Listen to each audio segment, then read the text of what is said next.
These mortals have awakened the gods of old. We rise from our slumber to reveal our true power. Focus fire.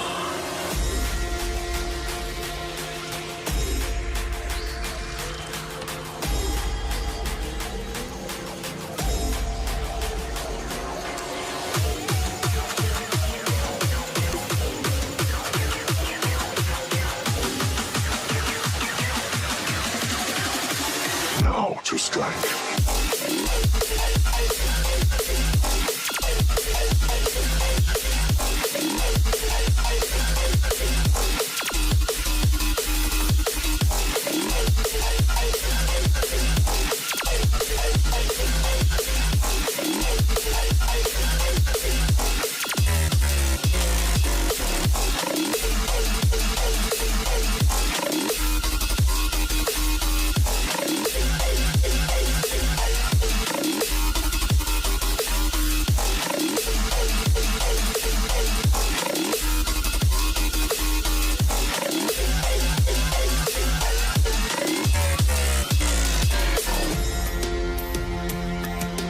These mortals have awakened the gods of old.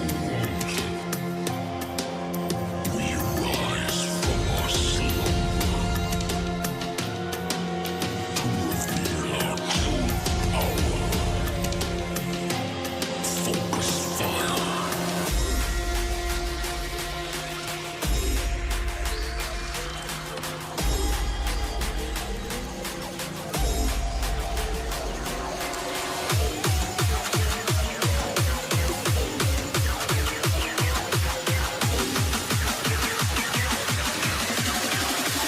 Now to strike.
Let's fucking go.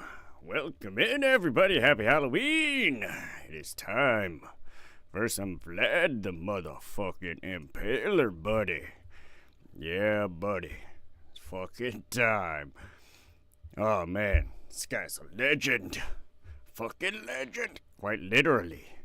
Quite literally. We'll pull some shit up real quick and then we'll get into it. Uno momento por favor.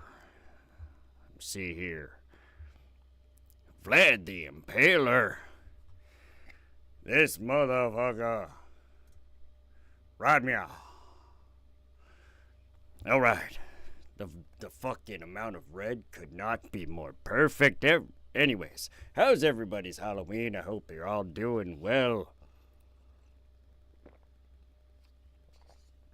Hope you got lots of candy. All the good stuff. 'Cause you're never too old for fucking candy, let's be real. Those of you that have kids, I know you got the parent tax. I ain't stupid. We all got the parent tax.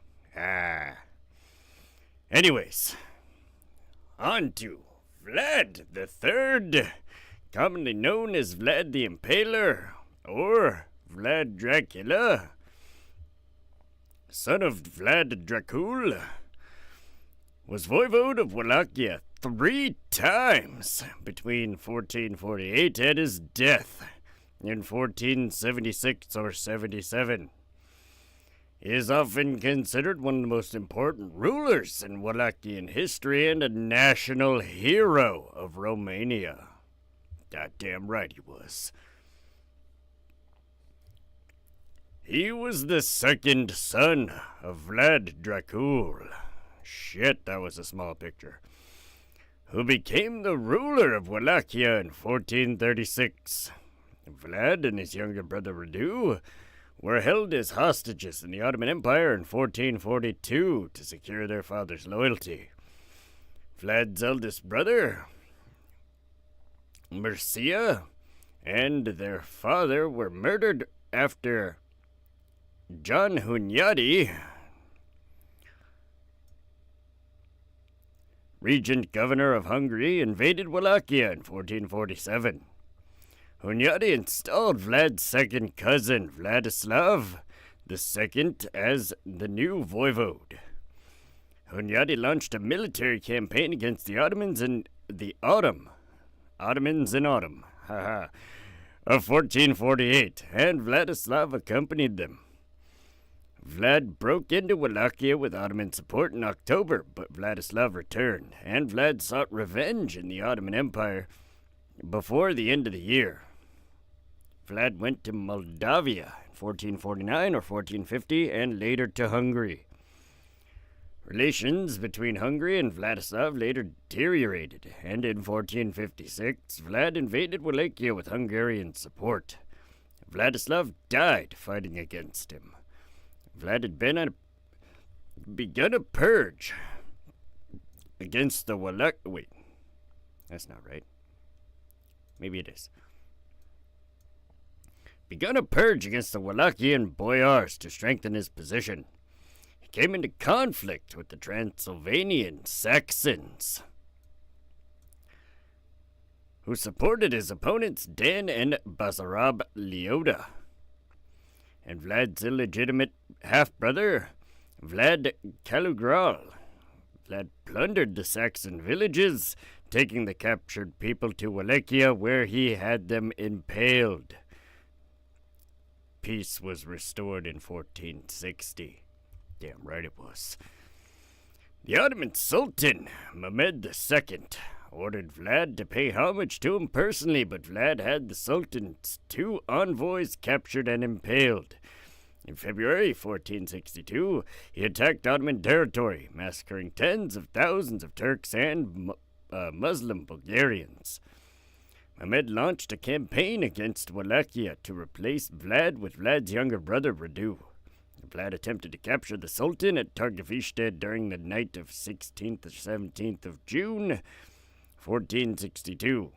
The Sultan and the main Ottoman army of Wallachia, but more Wallachians deserted Radu. Vlad went to Transylvania to seek assistance from Matthias Corvinus of Hungary in late 1462, but Corvinus had him imprisoned. Vlad was held in captivity in Visegrad from 1463 to 1475. During this period, anecdotes about his cruelty started to spread in Germany and Italy. He was released at the request of Stephen III of Moldavia in the summer of 1475. He fought in Corvinus's army against the Ottomans in Bosnia in early 1476. Hungarian and Moldovan troops helped him to force Basarab Leota, who had dethroned Vlad's brother Radu, to flee from Wallachia in November.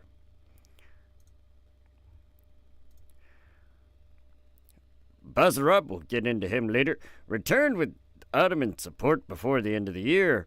Vlad was killed in battle before the 10th of January, 1477. Books describing Vlad's cruel acts were among the first bestsellers in German-speaking territories. In Russia, popular stories suggest that Vlad was able to strengthen his central government only by applying brutal punishments, and many 19th century Romanian historians adopted a similar view. Vlad's patronymic inspired the name of Bram Stoker's literally vampire Count Dracula. Yeah, the fucking Count. The old Count. Let's fucking go, buddy.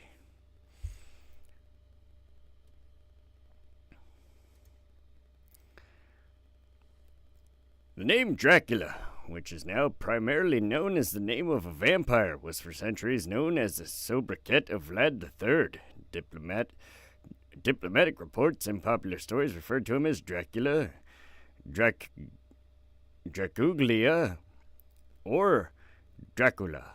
Already in the 15th century, he himself signed his two letters as Dragulia or Draculia in the late 1470s. His name had its origin in the sobriquet of his father, Vlad Dracul, Vlad the Dragon, in medieval Romanian, who received it after he became a member of the Order of the Dragon.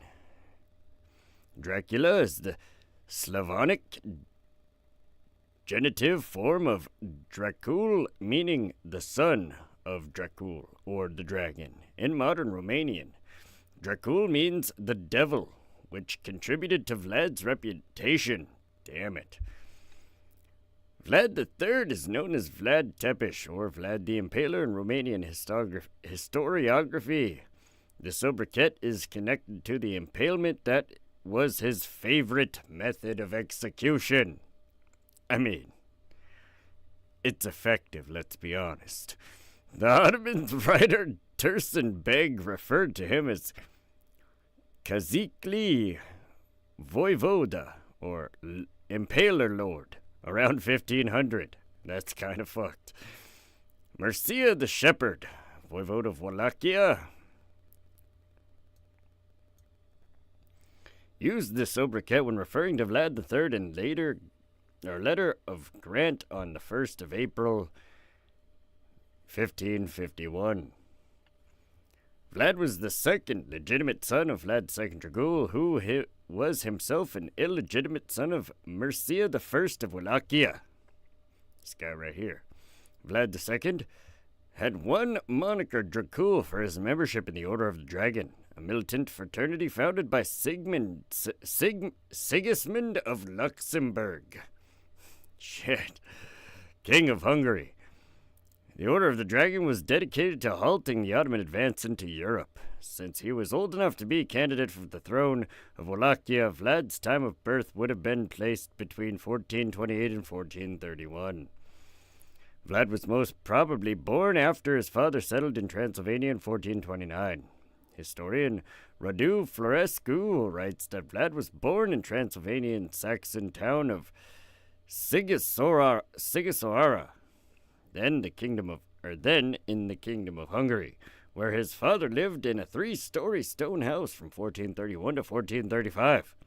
Modern historians identify Vlad's mother as either daughter or kinswoman of Alexander I of Moldavia, or his father's unknown first wife. Vlad II Dragul seized Wallachia after the death of his half-brother Alexander I Aldea in 1436. On one of his charters,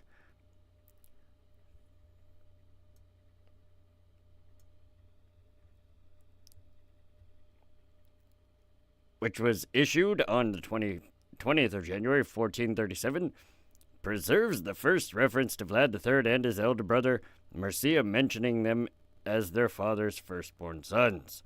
They were mentioned in 4 further documents between 1437 and 1439. The last 4 characters also refers to their younger brother Radu.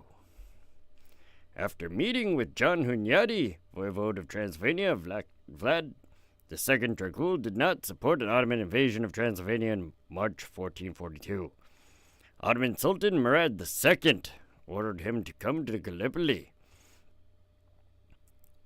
to demonstrate his loyalty. Vlad and Radu accompanied their father to the Ottoman Empire, where they were all imprisoned. Vlad Dracul was released before the end of the year, but Vlad and Radu remained hostages to secure his loyalty. Yup. Wartime, taking your kids. You do anything to wrong me, and they will not exist any longer. That's exactly how that goes. That's what good old Ottoman Sultan Murad decided he was gonna do. They were held imprisoned in the fortress of Egragaz. Emmet, according to contemporaneous Ottoman chronicles, their lives were especially in danger after their father supported Vladislaus, King of Poland and Hungary, against the Ottoman Empire during the Crusade of Varna in 1444. Vlad Dracul was convinced that his two sons would be butchered for the sake of Christian peace, but neither Vlad nor Radu was murdered or mutilated after their father's rebellion. Vlad Dracul again acknowledged the Sultan's suzerainty and promised to pay a yearly tribute to him in 1446 or 1447. John Hunyadi, who had by then become regent governor of Hungary in 1446, invaded Wallachia in November 1447. The Byzantine historian Michael Critobulus wrote that Vlad and Radu fled the Ottoman Empire, which suggests that the Sultan had allowed them to return to Wallachia after their father paid homage to him. Vlad Dracul and his eldest son, Mircea, were murdered. Hunyadi made Vladislav II, son of Vlad Dracul's cousin, Dan II, ruler of Wallachia.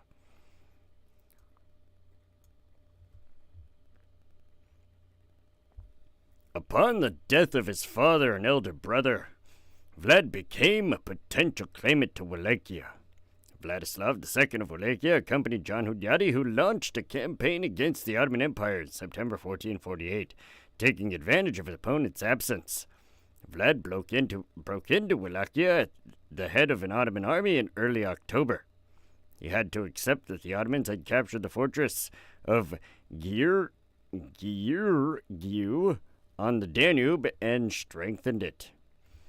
The Ottomans defeated Hunyadi's army in the Battle of Kosovo. Between 17th and 18th of October, Hunyadi's deputy, Nicholas Vizakny, urged Vlad to come meet him in Transylvania, but Vlad refused him. Vladislav II returned to Wallachia at the head of the remnants of his army. Vlad was forced to flee to the Ottoman Empire by the 7th of December 1448. We bring you the news that Nicholas Vizakny writes to us and asks us to be so kind as to come to him, John Hunyadi. Returns from war. We are unable to do this because an emissary from Nicopolis came to us and said with great certainty that Murad II had defeated Hunyadi. If we come to Vizakny now, the Ottomans could come kill you both, or both of you and us. Therefore, we ask you to have patience until we see what has happened to Hunyadi. If he returns from the war, we will meet him and we will make peace with him. But if you will be our enemies now, and if something happens, you will have to answer for it before God. Vlad's letter to the councillors of Brasov.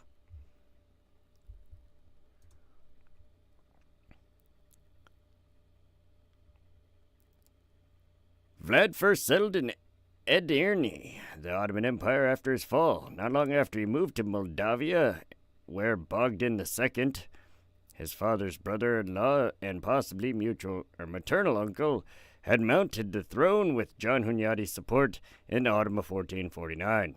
After Bogdan was murdered by Peter III Aaron in October 1451, Bogdan's son Stephen fled to Transylvania with Vlad to seek assistance from Hunyadi. However, Hunyadi concluded that a 3-year truce with the Ottoman Empire on November 20th, 1451, acknowledging the Wallachian boyar's right to elect a successor of Vladislav II if he died.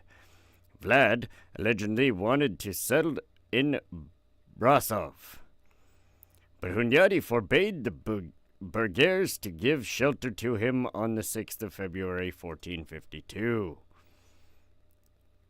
Vlad returned to Moldavia, where Alexandrel had dethroned Peter Aaron. The events of his life during the years that followed are unknown. He must have returned to Hungary before the 3rd of July 1456, because on that day, Hunyadi informed the townspeople of Brasov that he had tasked Vlad with the defense of the Transylvanian border.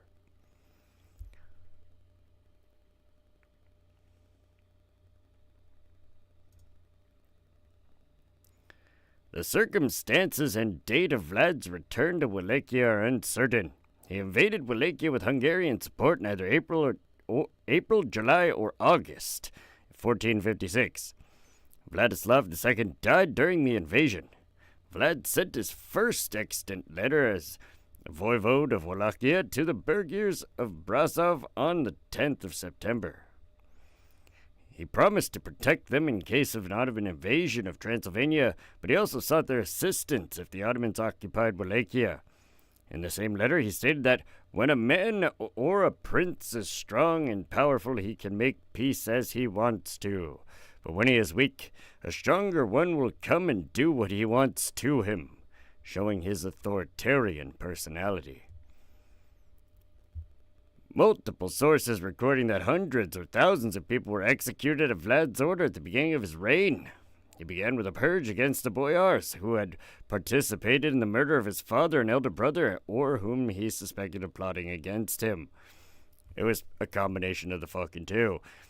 Yeah, revenge, buddy. You done fucked up now.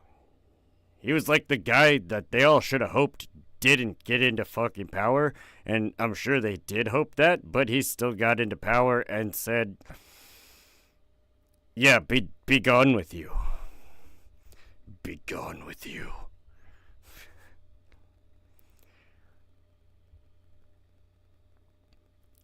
Chalcocondyles stated that Chalcocondyles, sorry, fuck, what a name, stated that Vlad quickly effected a great change and utterly revolutionized the affairs of Wallachia through granting the money, property, and other goods of his victims to his retainers. The lists of the members of the princely council during Vlad's reign also show that only two of them, Vyocho Dobrita and Iova, were able to retain their positions between 1457 and 1461.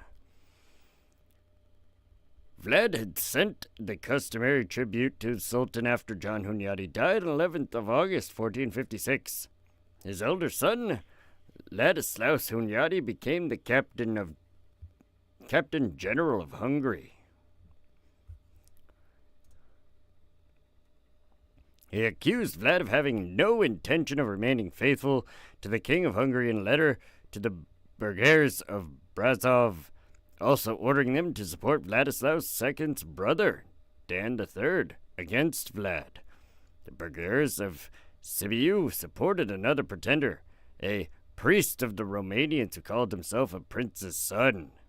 The latter took possession of Amlas, which had customarily been held by the rulers of Wallachia in Transylvania.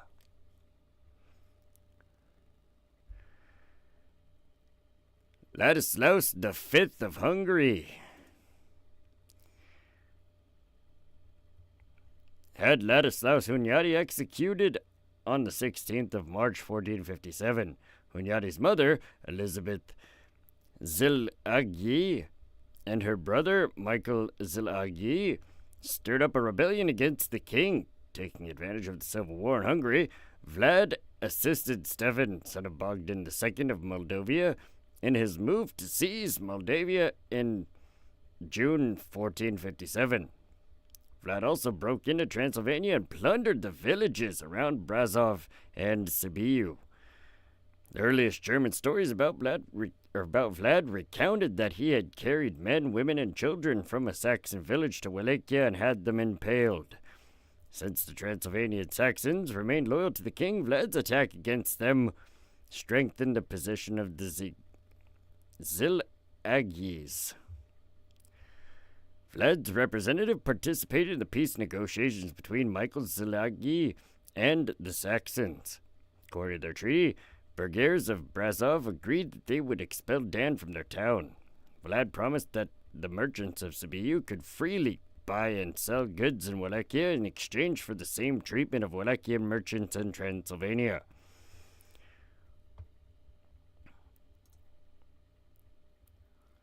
Vlad referred to Michael Ziliagi as his lord and elder brother in a letter on the 1st of December 1457.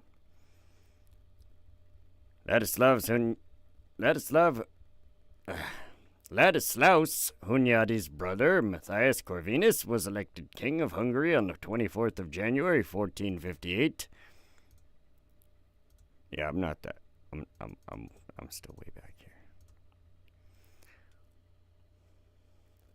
He ordered the burghers of Sibiu to keep peace with Vlad on the 3rd of March. Vlad styled himself lord and lord and ruler over all of Wallachia and the Duchess of Amlas and Fagaris on the 20th of September 1459, showing that he had taken possession of both these traditional Transylvanian fiefs of the rulers of Wallachia. Michael Ziliagi allowed the boyar, I'm probably butchering the shit out of that name, but I don't care,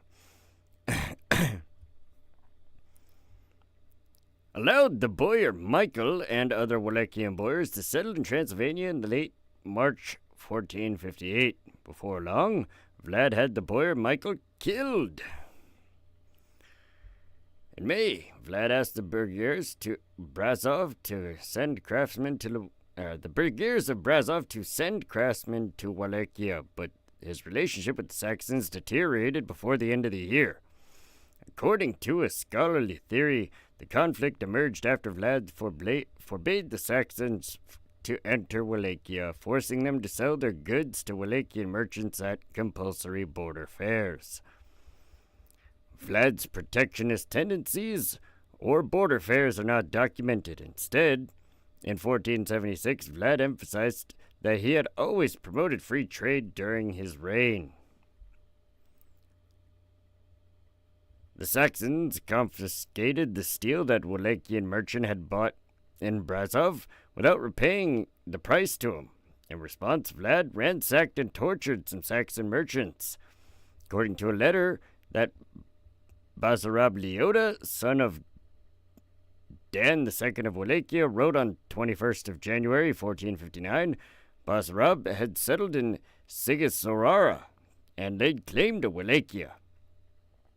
However, Matthias Corvinus supported Dan III against Vlad, and Dan III stated that Vlad had Saxon merchants and their children impaled or burnt alive in Wallachia.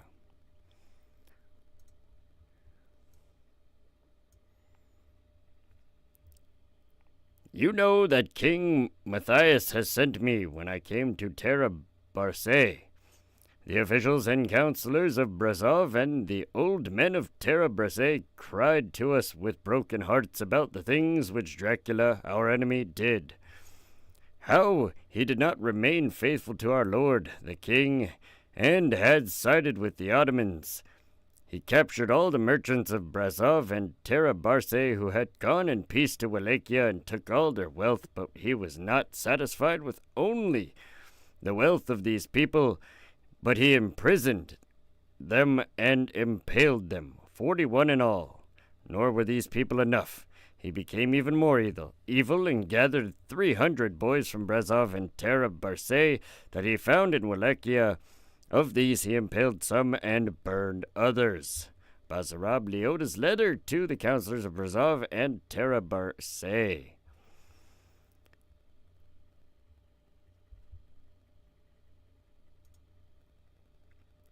Dan III broke into Wallachia, but Vlad defeated and executed him before April 22nd, 1460. Vlad invaded southern Transylvania and destroyed the suburbs of Brazov, ordering the impalement of all men and women who had been captured. During the ensuing negotiations, Vlad demanded the expulsion or punishment of all Wallachian refugees from Brazov. Peace had been restored before July 26, 1460, when Vlad addressed the Bergirs of Brasov as his brothers and friends. Quote unquote. Vlad invaded the region around Amlas and Fagaras on 24th August to punish the local inhabitants who had supported Dan III.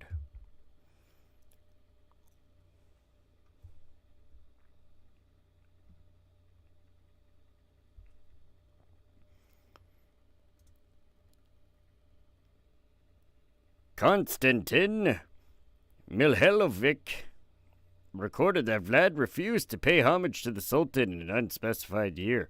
Renaissance historian Giovanni Maria degli Angiolelli. Holy shit. Yo, what's up, Fredo? Thanks for dropping in with the like. Appreciate you, my guy. Have a good night at work. Likewise wrote that Vlad had failed to pay tribute to the Sultan for 3 years. Both records suggest that Vlad ignored the suzerainty of the Ottoman Sultan, Mehmed II, already in 1459, but both works were written in decades after the event. Tursun Beg stated that Vlad only turned against the Ottoman Empire when the Sultan was away on long expedition in Trebizond in 1461. According to Tursun Beg, Vlad started new negotiations with Matthias Corvinus, but the Sultan was soon informed by his spies. Mehmed sent his envoy, the Greek Thomas Katabolinos, to Wallachia, ordering Vlad to come to Constantinople. He also sent secret instructions to Hamza, Bey of Nicopolis, to capture Vlad after he crossed the Danube. Vlad found out the Sultan's deceit and trickery, captured Hamza and Katabolinos, and had them executed. After the execution of the Ottoman officials, Vlad gave orders in fluent Turkish to the commander of the fortress, Giurgiu, to open the gates, enabling the Wallachian soldiers to break into the fortress and capture it. He invaded the Ottoman Empire, devastating the villages along the Danube. He informed Matthias Corvinus about military action in a letter on the 11th of February 1462. He stated that more than 23,884 Turks and Bulgarians had been killed at his order during the campaign. He sought military assistance from Corvinus, declaring that he had broken the peace with the Sultan for the honor of the King and Holy Crown of Hungary, and for the preservation of Christianity and the strengthening of the Catholic faith. The relationship between Moldavia and Wallachia had become tense by 1462, according to a letter of the Genoese governor of Kaffa.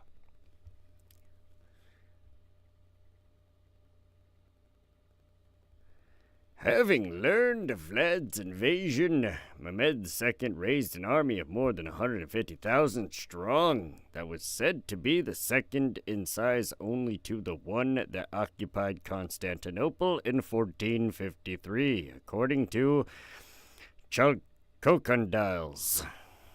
Fuck, that's a name, I'm telling you. The size of the army suggests the Sultan wanted to occupy Wallachia, according to a number of historians, including Franz Babinger, Radu Florescu, and Nicolae Stoicescu. Fuck, I probably butchered the shit out of their names. Holy moly. On the other hand, Mehmed had granted Wallachia to Vlad's brother Radu before the invasion of Wallachia, showing the Sultan's principal purpose was only the change of the ruler of Wallachia. The Ottoman fleet landed at Brela, which was the only Wallachian port on the Danube, in May. The Ottoman army crossed the Danube under the command of the Sultan at Nikopol, Bulgaria, on the 4th of June, 1462. Outnumbered by the enemy, Vlad adopted a scorched earth policy and retreated towards Targovishte. During the night of the 16th into the 17th of June, Vlad broke into the Ottoman camp in an attempt to capture or kill the Sultan. Either The imprisonment or the death of the Sultan would have caused panic among the Ottomans, which could have enabled Vlad to defeat the Ottoman army. However, the Wallachians missed the court of the Sultan himself and attacked the tents of the viziers Mahmud Pasha and Isaac. Having failed to attack the Sultan's camp, Vlad and his retainers left the Ottoman camp at dawn. Mehmed entered Targovishte at the end of June. The town had been deserted, but the Ottomans were horrified to discover a forest of impaled, quote-unquote, thousands of stakes with the carcasses of executed and still dying people, according to Chalkokandiles. Fucking name drives me up the wall, holy shit. Leonikos writes, the Sultan's army entered into an area of impalements, which was 17 stades long and 7 stades wide. They were large stakes there on which, as it was said, about 20,000 men, women, and children had been spited, quite a sight for the Turks and the Sultan himself. The Sultan was seized with amazement and said that it was not possible to deprive of his country a man who had done such great deeds, who had such a diabolical understanding of how to govern his realm and its people. And he said that a man who had done such things was worth much. The rest of the Turks were dumbfounded when they saw the multitude of men on the stakes. There were infants, too, affixed to their mothers on the stakes, and the birds had made nests in their entrails. Fuck. Holy shit, dude. I mean, that's not really as graphic as, like, some of the other shit.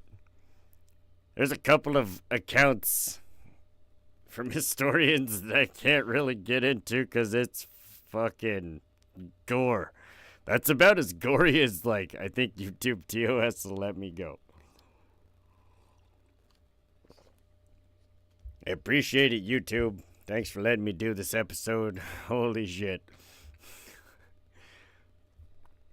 Tursun Beg recorded that the Ottomans suffered from the summer heat and thirst during the campaign. I only say that because, like, holy shit, man.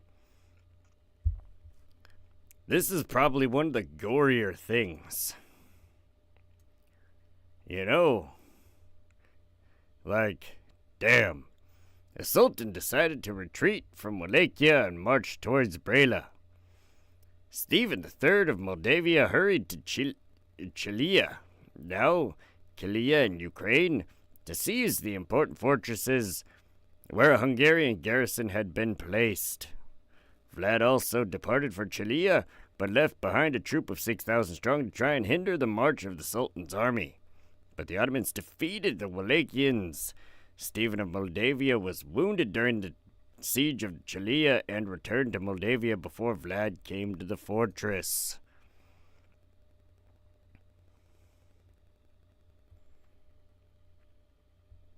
The main Ottoman army left Wallachia, but Vlad's brother Radu and his Ottoman troops stayed behind in the Bargan plain. Radu sent messengers to the Wallachians, reminding them that the Sultan could again invade their country. Although Vlad defeated Radu and his Ottoman allies in 2 battles during the following months, more and more Wallachians deserted to Radu. Vlad withdrew to the Carpathian Mountains, hoping that Matthias Corvinus would help him regain his throne. However, Albert of Istenmezo, the deputy of the Council of Zacheles, I'm gonna butcher these names, had recommended in mid-August that Saxons recognize Radu. Radu also made an offer to the Burghers of Brasov to confirm their commercial privileges and pay them a compensation of 15,000 ducats.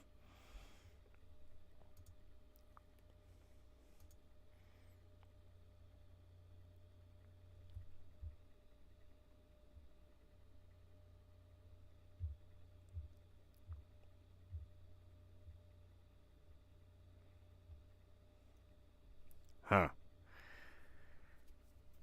Matthias Corvinus came to Transylvania in November 1462.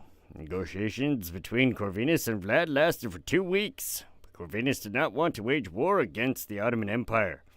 At the king's order, his Czech mercenary commander, John Jiskra of Brandis, captured Vlad near Rukar in Wallachia. Freaking dude was out here doing Instagram poses back in the day and shit.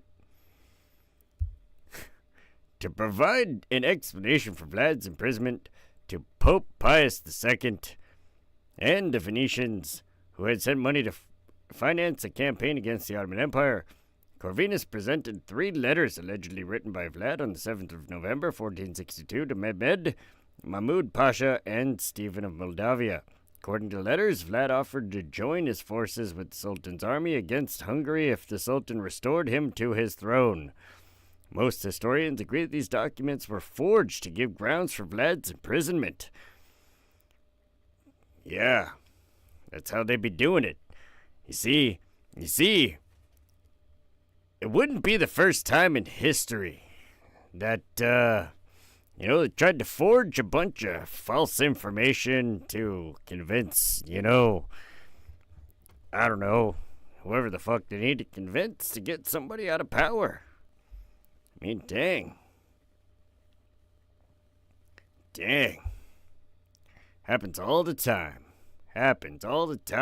It's part of the reason I do this show, man, is so that you could start to notice these patterns and then apply them and map those patterns onto what happens today, right? Because a lot of it's fucking relevant. History is fucking repetitive, man, because not a lot of people study it. It's allowed to repeat itself. Well, no more, I say. I will not let the United States be a fucking laughingstock. Holy shit. Education system in this country has failed you. I will not.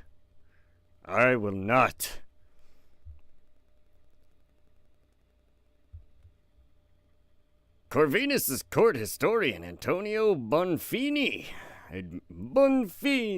admitted that the reason for Vlad's imprisonment was never clarified. Frescu writes, the style of writing, the rhetoric of meek submission, hardly compatible with what we know of Dracula's character, clumsy wording and poor Latin are all evidence that the letters could not be written on Vlad's order. He associates the author of the forgery with Saxon priest of Brazov. Vlad was first imprisoned in the city of Belgrade, now Alba Iulia in Romania. According to Chalcondyles, damn it, that name is so ridiculous, man. I'm probably butchering the shit out of it every time. It's probably something completely different, but whatever. Before long, he was taken to Visegrad, where he was held for 14 years. No documents referring to Vlad between 1462 and 1475 have been preserved.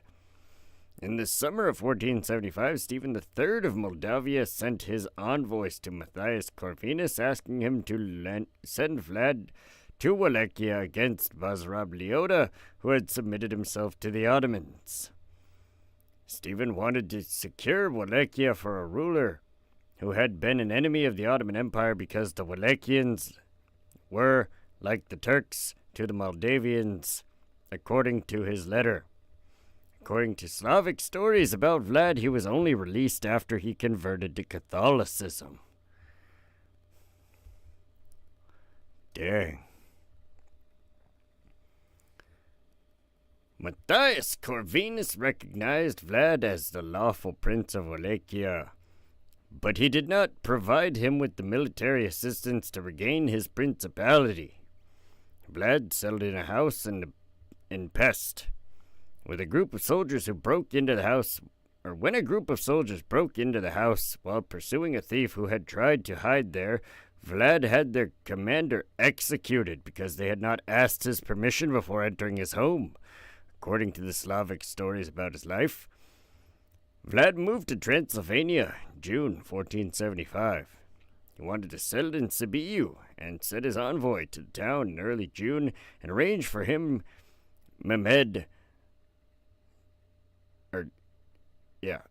he sent his envoy to the town in early June to arrange a house for him. Mehmed II acknowledged Basarab Leota as the lawful ruler of Wallachia.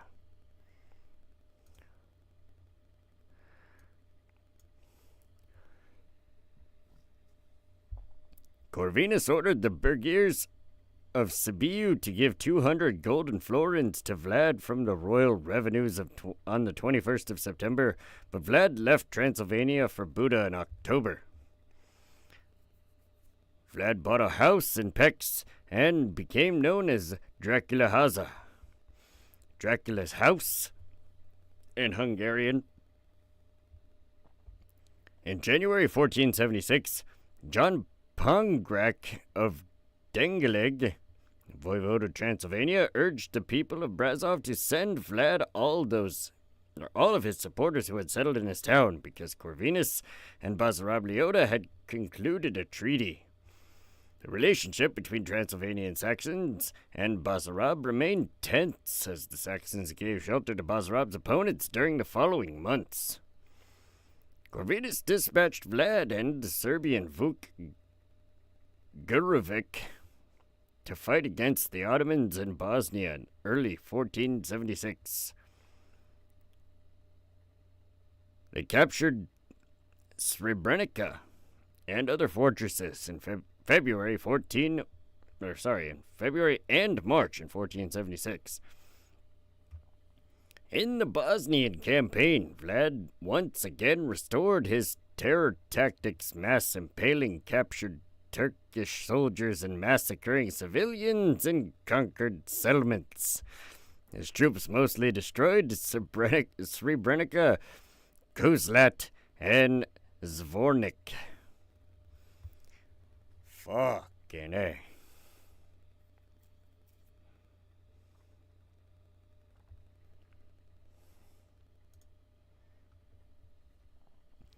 Mehmed II invaded Moldavia and defeated Stephen III in the Battle of Valea Alba. On the 26th of July, 1476, Stephen Báthory and Vlad entered Moldavia, forcing the Sultan to lift the siege of the fortress at Targu Neamt in late August, according to a letter of Matthias Corvinus. The contemporaneous Jacob unrest added that Vuk Grigorevich and a member of the noble Jaksic family also participated in the struggle against the Ottomans in Moldavia. Matthias Corvinus ordered the Transylvanian Saxons to support Báthory's planned invasion of Wallachia on the 6th of September 1476, also informing them that Stephen of Moldavia would also invade Wallachia. Vlad stayed in Brasov and confirmed the commercial privileges of the local burghers in Wallachia on the 7th of October, 1476. Báthory's forces captured Targoviste on the 8th of November.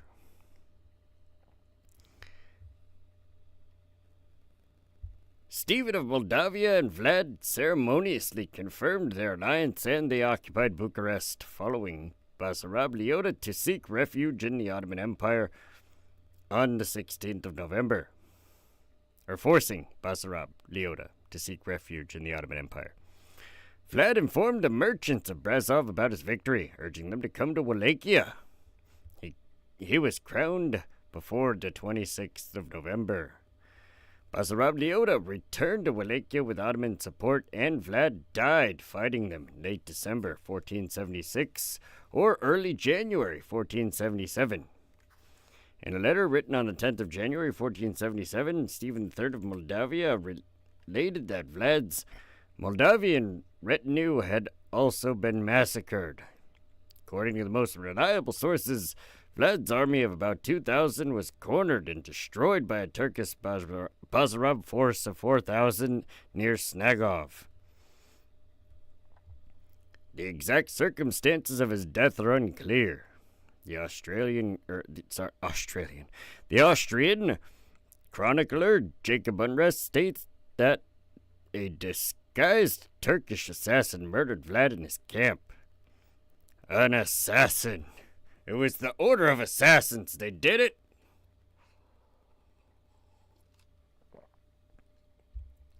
I'm just fucking playing. It could have been. It actually could have been. I mean, fucking Turks. Actually could have been. Could have went all Order of Assassin on his ass. Fucking sent an assassin into his camp and murdered him. In contrast, Russian statesman Fyodor Kuritsyn, who interviewed Vlad's family after his demise, reported that the voivode was mistaken for a Turk by his own troops during the battle, causing them to attack and kill him. Dang. Friendly fire. Friendly fire. Not okay. Forescu and Raymond T. McNally commented this account by noting that Vlad had often disguised himself as a Turkish soldier as part of military ruses. According to Leonardo Boda, the Milanese ambassador to Buda, the Ottomans cut Vlad's corpse into pieces. Bonfini wrote that Vlad's head was sent to Mehmed II, who was eventually placed on a high stake in Constantinople. His severed head allegedly was displayed and buried in Voivode Street in Karakoy. It is rumored that Voivoda Han, located on Bankaler Kadesi, number 19, was the last stop of Vlad Tepesh's skull. Local peasant traditions maintain that what was left of Vlad's corpse was later discovered in the marshes of Snagov by monks from a nearby monastery. The place of his burial is unknown according to popular tradition. Vlad was buried in... the place of his burial was unknown. According to popular tradition, Vlad was buried in the monastery of Snagov. However, the excavations carried out by Dinu V. Rossetti in 1933 found no tomb below the supposed unmarked tombstone of Vlad in the monastery church. Rossetti reported, under the tombstone attributed to Vlad, there was no tomb, only many bones and jaws of horses. Historian Konstantin Rezachevici said that Vlad was most probably buried in the first church of Komana Monastery, which had been established by Vlad and was near the battlefield where he was killed.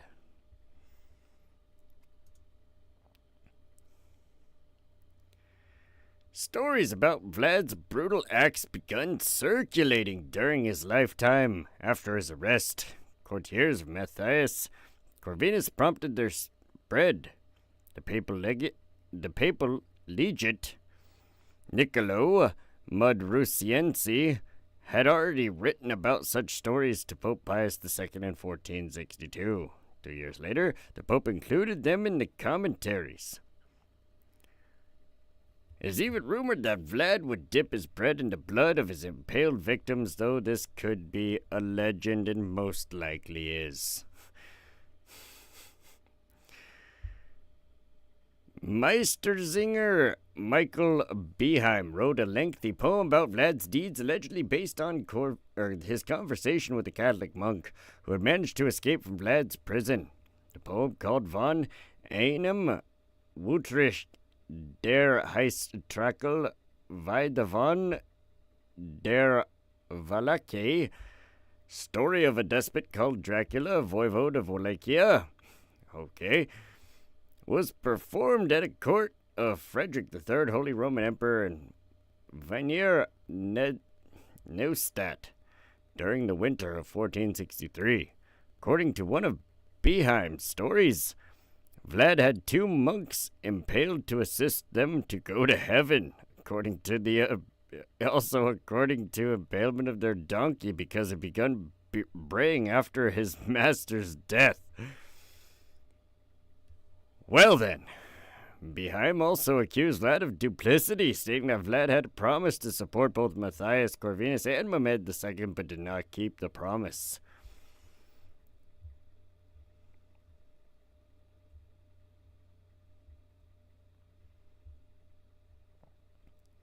The stories about Vlad made him the best-known medieval ruler of Romanian lands in Europe. However, Bram Stoker, Dracula, was published in 1897. It was the first book to make the connection between Dracula and vampirism. Stoker and his attention drawn to blood-sucking vampires of Romanian folklore by Emily Gerard's article about Transylvanian superstitions, published in 1885. His limited knowledge about medieval history of Wallachia came from William Wilkinson's book entitled Account of Principalities of Wallachia and Moldavia, with political observations relative to them, published in 1820. Stoker apparently did not know much about Vlad the Impaler. Certainly not enough for us to say that Vlad was the inspiration for Count Dracula, according to Elizabeth Miller. For instance, Stoker wrote that Dracula had been of Zekeli origin only because he knew about both Attila the Hun's destructive campaigns and alleged Hunnic origin of the Zekelis. Stoker's main source, Wilkinson, who accepted the reliability of German stories, described Vlad as a wicked man. Actually, Stoker's working papers for his book contain no references to the historical figure, the name of the character being named in all the drafts, but the later ones as Count Wampir. Consequently, Stoker borrowed the name and scraps of miscellaneous information about the history of Wallachia when writing his book about Count Dracula.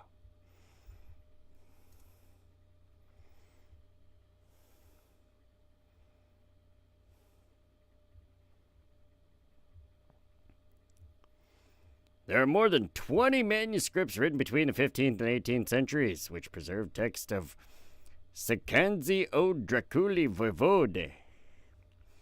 The manuscripts were written in Russian, but they copied a text that had originally been recorded in the South Slavic language, because they contain expressions alien to the Russian language but used in South Slavic idioms such as diavol, for evil. The original text was written in Buda between 1482 and 1486. The 19 anecdotes in the Skazani are longer than the German stories about Vlad. They are a mixture of fact and fiction, according to historian Raymond T. McNally. Almost half of the anecdotes emphasize, like the German stories, Vlad's brutality, but they also underline that his cruelty enabled him to strengthen the central government in Wallachia. For instance, the Skazani writes of a golden cup that nobody dared to steal at a fountain because Vlad hated stealing so violently that anybody who caused any evil or robbery did not live long. Ha! Thereby promoting public order, and the German story about Vlad's campaign against the Ottoman territory underlined his cruel acts, where the Skazani emphasized his successful diplomacy, calling him Zlomundri, or evil wise. On the other hand, Skazani sharply criticized Vlad for his conversion to Catholicism, attributing his death to this apostasy. Some elements of the anecdotes were later added to Russian stories about Ivan the Terrible of Russia. The mass murders that Vlad carried out indiscriminately and brutally would most likely amount to acts of genocide and war crimes by current standards. Even though, too bad that shit doesn't fucking count ever. Like, what kind of dumbass crybaby bullshit is fucking, like, you need to get over this concept and idea of fucking war crimes, man. It's war. Like, all your enemy's gonna do is see you not willing to do something as a sign of fucking weakness, and they're gonna go 10 times as more war crimey or fucked up as you want to look at it, right? They're gonna go 10 times as hard in the paint because they know it's gonna eat at you. It's gonna demoralize you. It's gonna end whatever. Like, no, No, get over the fucking war crime shit, dude. Your enemies are gonna do some fucked up shit. Welcome to planet Earth. Like, war crimes aren't a thing. They're fake. Like, that's just some crybaby stuff a bunch of losers made up so that they didn't have to worry about losing. Oh, you're not allowed to do that. Guess what? If it's in the game, it's not fucking cheating. Again, welcome to planet Earth. Look throughout all of history. We've gone through a lot of it. It's one of the biggest things on this channel is war crimes and the joke that is war crimes. Because, like, it's war, dude. It's war. That's what fucking happens. Wild. People will just, like, cry about anything, I tell you. Romanian Defense Minister Ioan Mircea Pascu asserted that Vlad would have been condemned for crimes against humanity had he not been put on trial at Nuremberg. Too bad they wouldn't have. Because what are they going to do? Invade his... Like, who's putting who on fucking trial here? Like, without going to full-scale war with that country because you're trying to take their leader. Like, are we really thinking about this logically here? Like, what? What? Condemned for... Who gives a shit? He's in charge. You think he cares if he's condemned? Held for trial? He's not going to show up, and who's going to come force him? Without having to go to full-scale war against him. Like, and then if he wins that one, because he's willing to do stuff that the other side isn't, can they really cry about it? No, you lost. Maybe you should have been willing to go the extra mile. Like, fuck. It's war. Like, damn it. According to research published in 2023 based on the analysis of samples collected from letters written by Vlad, he may have had a rare condition known as hemolacria, which causes a person's tears to be partially composed of blood. That is fucking nuts. I didn't know that was actually a thing. Wait a minute. Really?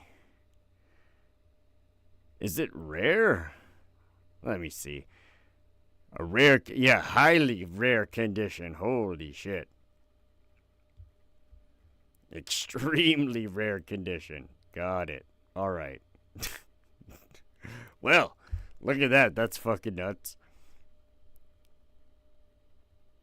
National hero.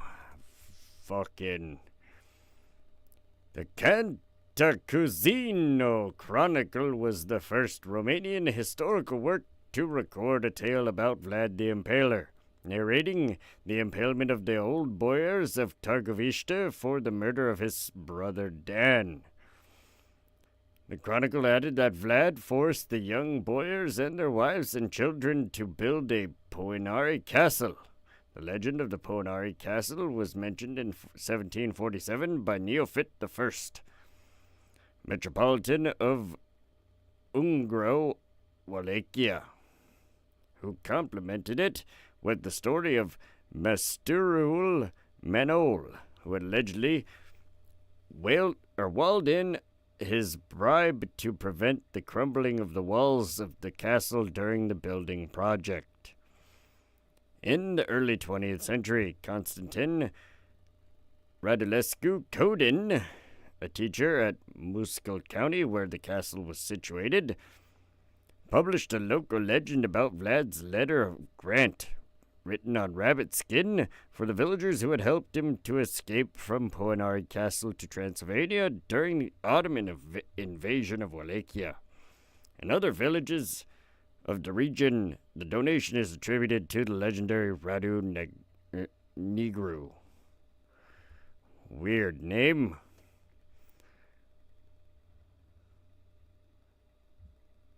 A-hole. Trying to make me get freaking canceled, buddy.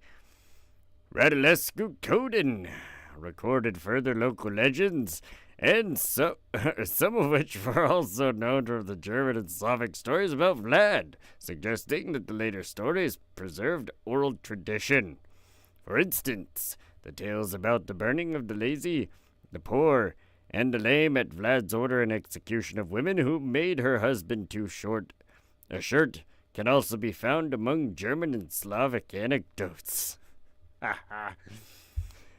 Incompetence was unacceptable. Shit.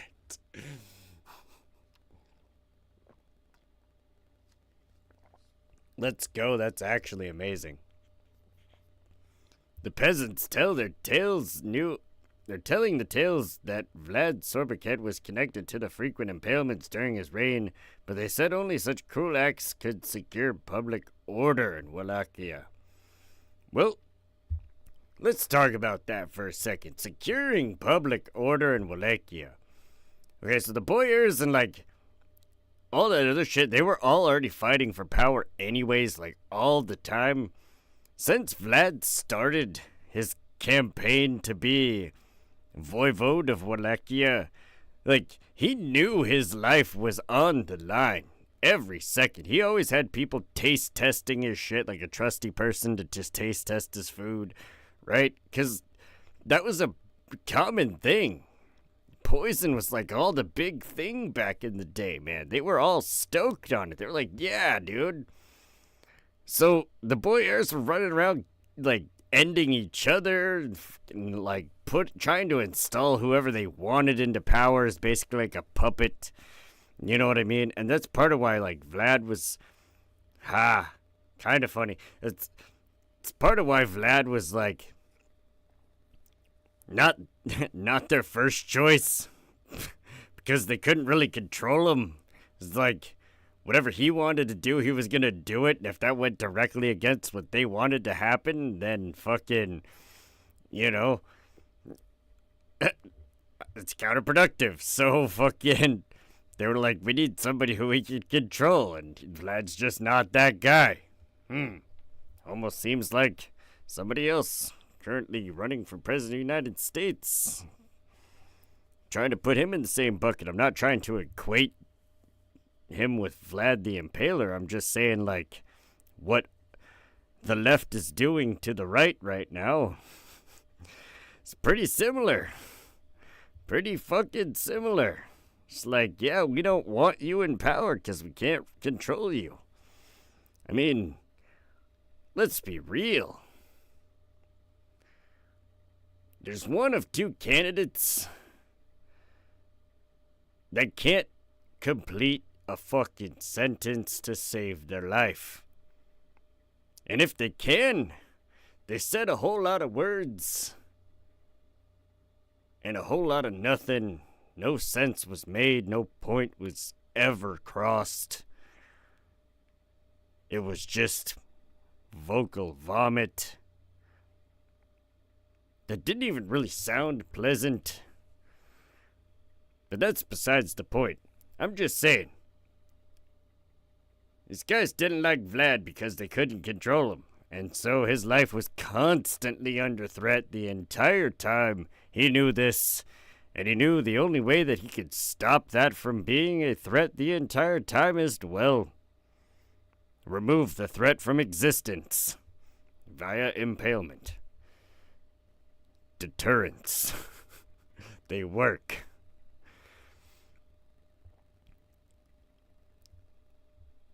Most Romanian artists have regarded Vlad as a just ruler and realistic tyrant who punished criminals and executed unpatriotic boyars to strengthen the central government. See? Bada bing. Ion Budai Delanu wrote the first Romanian epic poem focused on him. Delanu's Tiganiada gypsy epic, which was published only in 1875, almost a century after its composition, presented Vlad as a hero fighting against the boyars, Ottomans, strigoi, or vampires, and other evil spirits at the head of an army of gypsies and angels. Fucking... Oh, really? They work. Yes. Yes, they work. They do. They do. I mean, you don't see a whole lot of people trying to run from North Korea to South Korea, vice versa. A whole lot of landmines. Odds are, you're gonna lose a leg or your life. Everybody knows that. It's probably not in their best interest to do it, so they don't. Otherwise, you'd have mass immigrations from North Korea to South Korea, but that's not gonna happen because you'd have mass fucking graves right there at the fucking demilitarized zone. Just throwing that out there. Yes, deterrents absolutely do work. They are highly effective. The poet Dmitry Boletinyu emphasized Vlad's triumphs in his battles of the Romanians in the middle of the 19th century. He regarded Vlad as a reformer whose acts of violence were necessary to prevent the despotism of the boyars. One of the greatest Romanian poets, Mihai Eminescu, dedicated a historic ballad, the third letter, to the valiant princes of Wallachia, including Vlad. He urges Vlad to return from the grave and to annihilate the enemies of the Romanian nation. You must come, O dread Impaler, confound them to your care. Split them in two partitions. Hear the fools, the rascals there. Shove them into two enclosures from the broad daylight, and annihilate them. Then set fire to the prison and the lunatic asylum. Oh, shit. Guy is brutal. How am I doing? You old school just like you? Yep, absolutely. 100%. I mean, honestly, I'm doing pretty good, though. Thank you. Happy Halloween. How are you doing? But yeah, of course. Of course I'm old school, man. Fuck. Like, I am the oldest of schools. Let's just put it that way. Like, holy shit, man. Bring back the Coliseum. I'm just saying. Just fucking saying. We don't need a prison. We need a Coliseum. That being said, in the early 1860s, the painter Theodore Amann depicted a meeting of Vlad and the Ottoman envoys, showing the envoys the fear of Wallachian ruler. Since the middle of the 19th century, Romanian historians have treated Vlad as one of the greatest Romanian rulers, emphasizing his fight for the independence of Romanian lands. Even Vlad's acts of cruelty were often represented as rational acts serving national interest. Alexandru Dimitri Xenopol was one of the first historians to emphasize that Vlad could only stop the internal fights of the boyar parties through his acts of terror. Deterrence. Constantin C. Girescu remarked, the territories and executions which Vlad ordered were not out of caprice, but always had a reason, and very often a reason of state. Ion Bogdan was one of the few Romanian historians who did not accept this heroic image. In his work published in 1896, Vlad Tepes in the German and Russian narratives, he concluded that the Romanians should be ashamed of Vlad instead of presenting him as a model of courage and patriotism. Yeah, there's always one hater. There's always one fucking hate. I mean, most of the people that fucking do the history on this guy are fucking haters. I mean, I'm a supporter of Vlad the Impaler. I think he was the good guy. I think oftentimes in history, people are labeled as like evil when in reality there's two sides to every fucking story. And you never get the evil dude's side. You only get whatever fucking the victors have written for you to read about. So history being dictated by the victors, they get to label whoever the fuck they want as evil and then create this illusion for you to believe in, right? This evil illusion for you to be afraid of. So that the next time they don't like somebody, Somebody pops up, they can just point at them and go, look at this evil person. He's just like this person and this person and this person. Or another country rises into power and they're like, oh my goodness, these people are just like these people and these people and these people. Not divulging both sides to the story, just labeling one as evil. Then the propaganda goes full force, and you have a whole country of people that hate another country of people for no fucking reason other than they were labeled as evil by fucking whatever media source propaganda bullshit decided to be spread around that day. Unfortunate.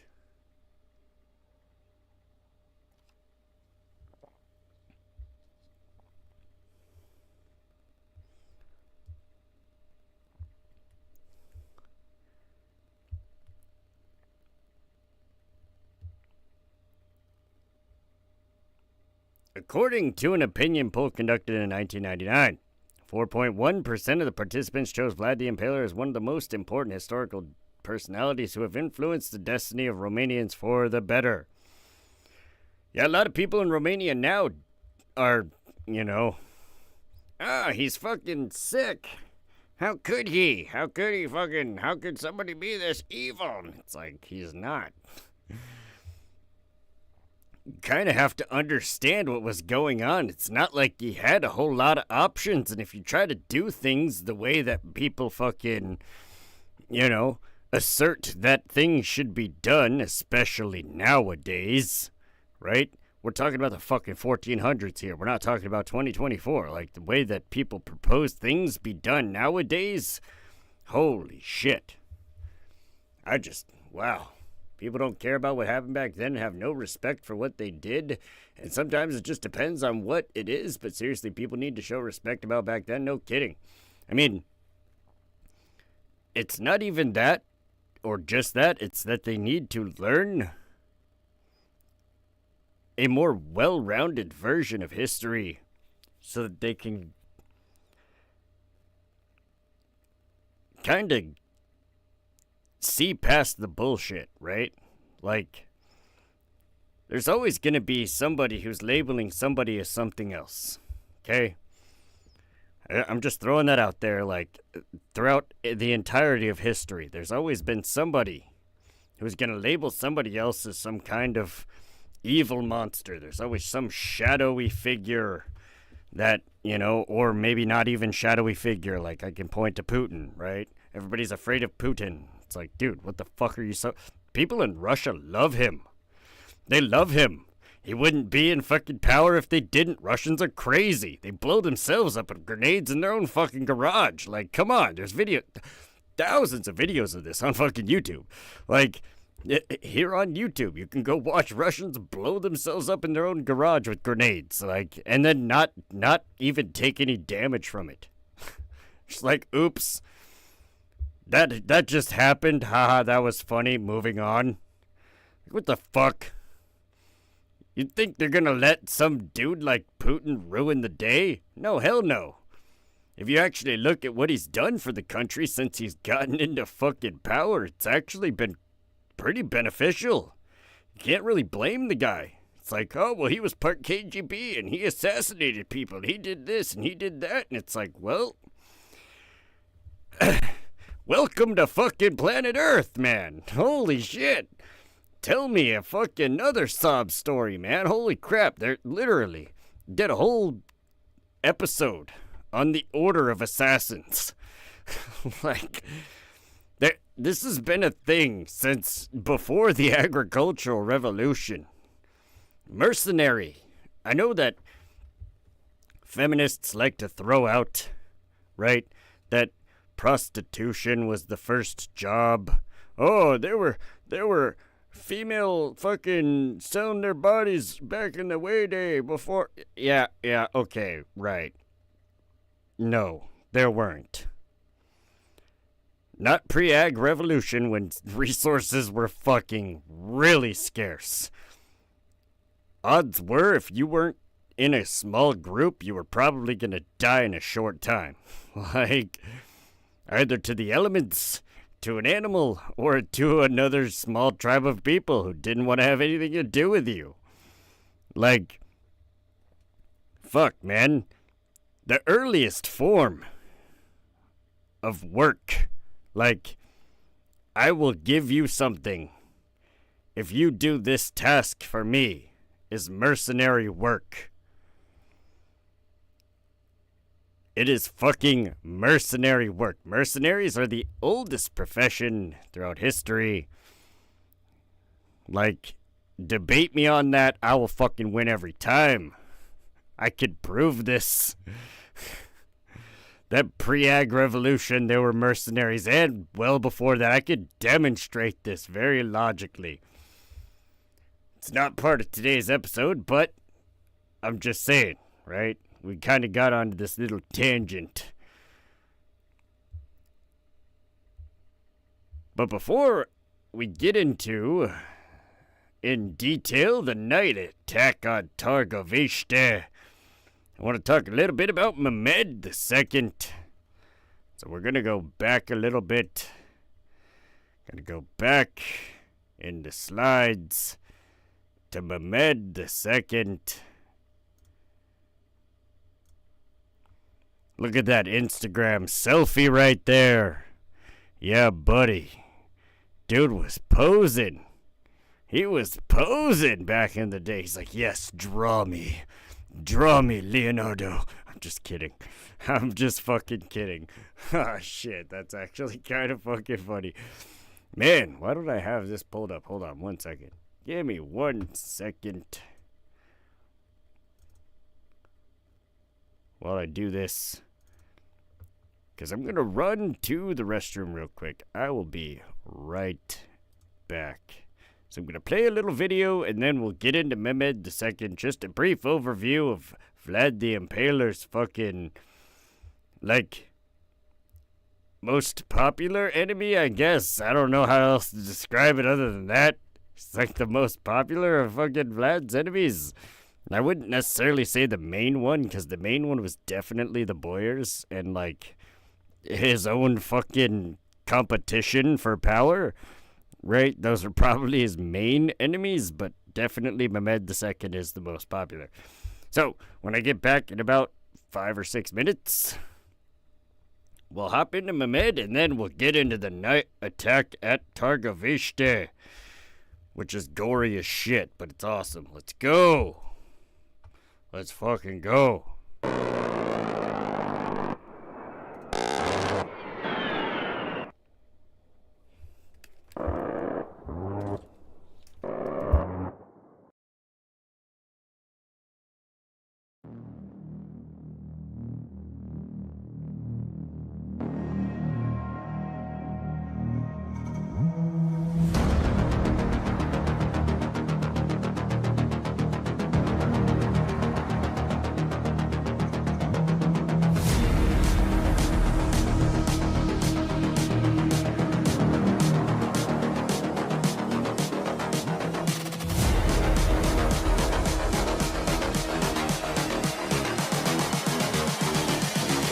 I just wish he knew.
just wish he knew.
You know what's funny? I'm just gonna save that in the background because that's the outro anyway. So we're gonna fucking put that in the background for a minute while we fucking load this back up. Y'all thought we were done.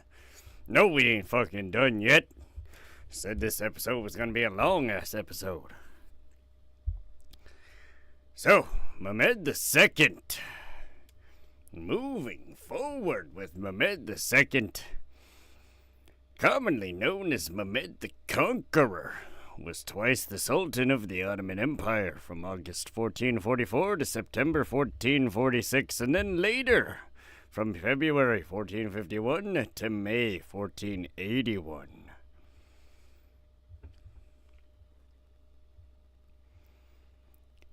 In Mehmed II's first reign, he defeated the crusade led by John Hunyadi after the Hungarian incursions into his country broke the conditions of the truce per treaties of Edirne and Szeged. When Mehmed II ascended to the throne again in 1451, he strengthened the Ottoman navy and made preparations to attack Constantinople. At the age of 21, he conquered Constantinople and brought an end to the Byzantine Empire. After the conquest, Mehmed claimed the title of Caesar of Rome, based on the fact that Constantinople had been the seat and capital of the surveying Eastern Roman Empire since its consecration in 330 AD by Emperor Constantine I. The claim was soon recognized by the Patriarchate of Constantinople, albeit not by most European monarchs. Mehmed continued his conquests in Anatolia with its reunification, and in the southeast Europe as far west as Bosnia. At home, he made many political and social reforms. He encouraged the arts and sciences, and by the end of his reign, his rebuilding program had changed Constantinople into a thriving imperial capital. He is considered a hero in modern-day Turkey and in parts of the wider Muslim world. Among other things, Istanbul's Faith District, Faith Sultan Mehmet Bridge, and Faith Mosque are named after him.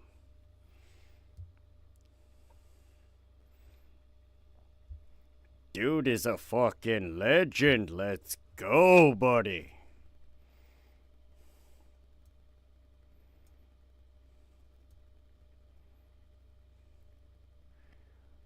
Alright, now we go all the way the fuck back. Well, we don't have to. We can actually... Let me find the damn... There it is. Night attack at Targovishte was a battle fought between the forces of Prince Vlad III of Wallachia and Sultan Mehmed II of the Ottoman Empire on Thursday, 17th of June, 1462. The battle started after Mehmed II, who already had tense relations with Vlad, discovered his alliance with Hungary's king, Matthias Corvinus, and ordered his forces to ambush him. Vlad foiled the attack and invaded Bulgaria. In response, Mehmed raised a great army with the objective to conquer Wallachia. The two leaders fought a series of skirmishes, the most notable being the conflict where Vlad attacked the Turkish camp in the night in an attempt to kill Mehmed. The assassination attempt failed, and Mehmed marched to the Wallachian capital of Targovishte, where he found a few men with cannons. After leaving the capital, Mehmed discovered 23,844 impaled Turks whom Vlad had killed during his invasion of Bulgaria. The number is mentioned by Vlad himself in a later letter to Matthias Corvinus. The Sultan and his troops then sailed to Brela and burned it to the ground before retreating to Adrianople. Mehmed's forces returned home with many captured slaves, horses, and cattle. Yup. It was a dark time. For the Turks. After the fall of Constantinople, the Ottoman Empire, in 1453, Mehmed set his sights on other campaigns. In Anatolia, the Greek Empire of Trebizond was still resisting the Ottomans, and to the east, white sheep Turkmens of the Uzun Hasan, together with smaller states, threatened the Ottomans. In the west, Skanderberg and Albania continued to trouble the Sultan, while Bosnia was sometimes reluctant in paying the jizya. Wallachia controlled the left bank of the Danube, and Mehmed wanted to have control over the river, as naval attacks could be launched against his empire all the way from the Holy Roman Empire. On the 26th of September, 1459, Pope Pius II... I actually have a picture of that guy. We can go back. We can go back to Pope Pius II. Where are you, Mr. Pius? Mr. Pius. Oh, Mr. Pope. There you are, Mr. Pope. I see you. I see you, Mr. Pope. All right.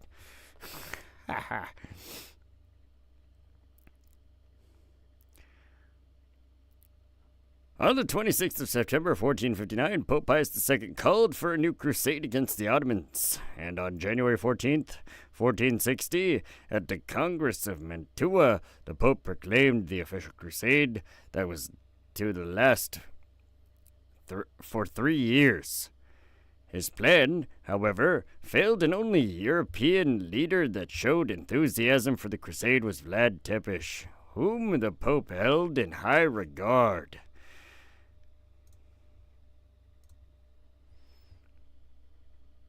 Because of the lack of enthusiasm shown by Europeans for the crusade, Mehmed took the opportunity to take offensive stand.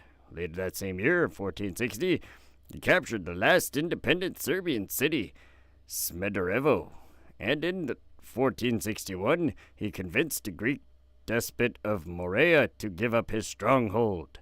Soon thereafter, its capital, Mistra, and Corinth followed suit and surrendered themselves without struggle. Vlad Tepes's only ally, Mihaly Zalagi, was captured in 1460 by the Turks while traversing Bulgaria. Zalagi's men were tortured to death while Zalagi was sawed in half. This is a great story for Halloween, I tell you.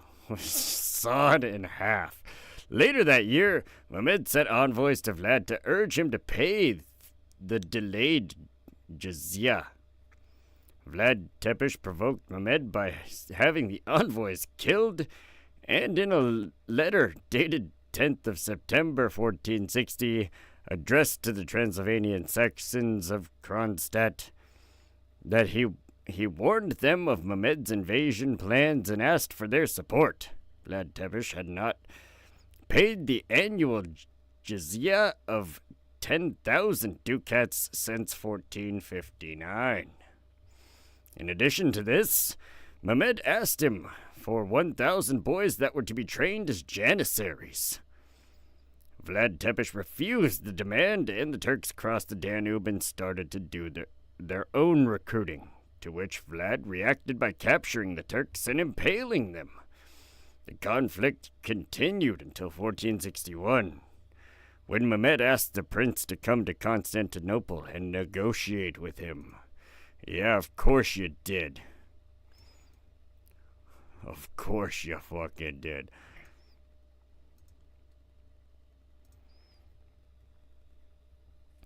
At the end of November 1461, Vlad Tepes wrote to Mehmed that he could not afford to pay the jizya, as his war against the Saxons of Transylvania had emptied his resources, and that he could not leave Wallachia and risk having the Hungarian king take over his domains.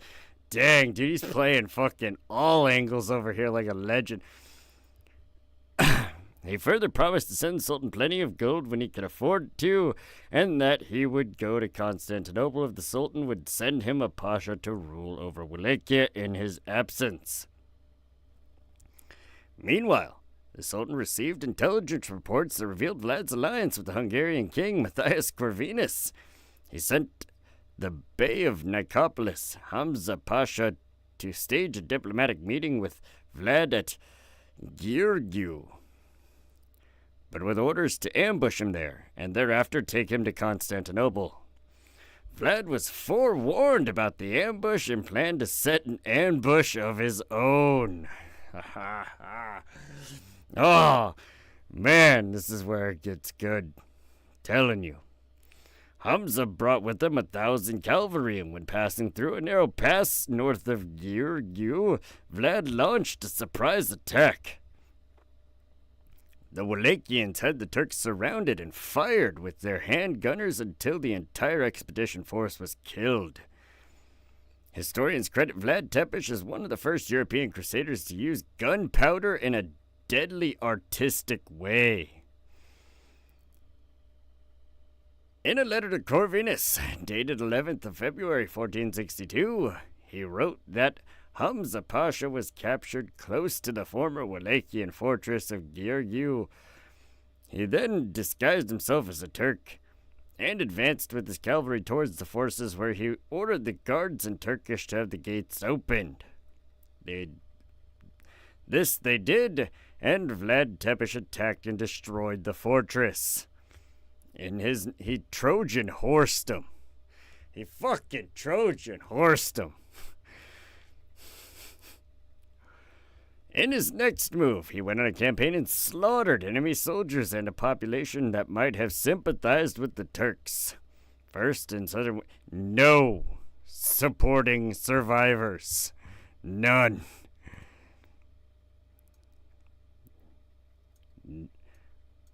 Like, that face says it all. None. Look at that face. He's like, huh? You support the Turks? No, the hell you don't. No, the hell you don't.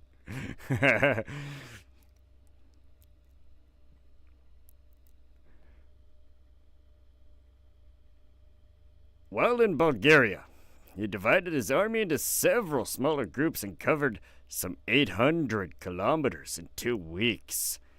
Okay, let's talk about that one for a second.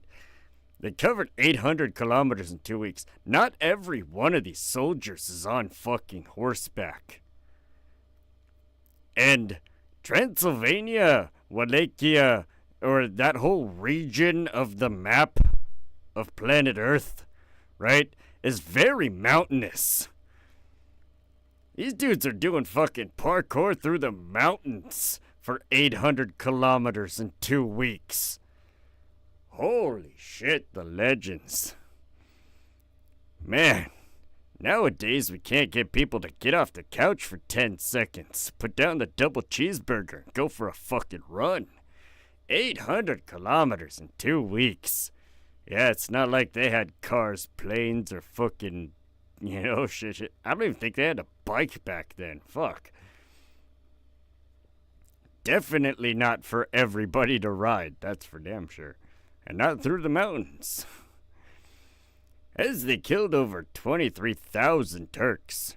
In a letter to Corvinus dated 11th of February, 1462, he stated, I have killed peasants, men and women, old and young, who lived in Ablukica and Novoselo, where the Danube flows into the sea, up to Rahova, which is located near Chelea, from the lower Danube up to such places as Samovit and Gigan.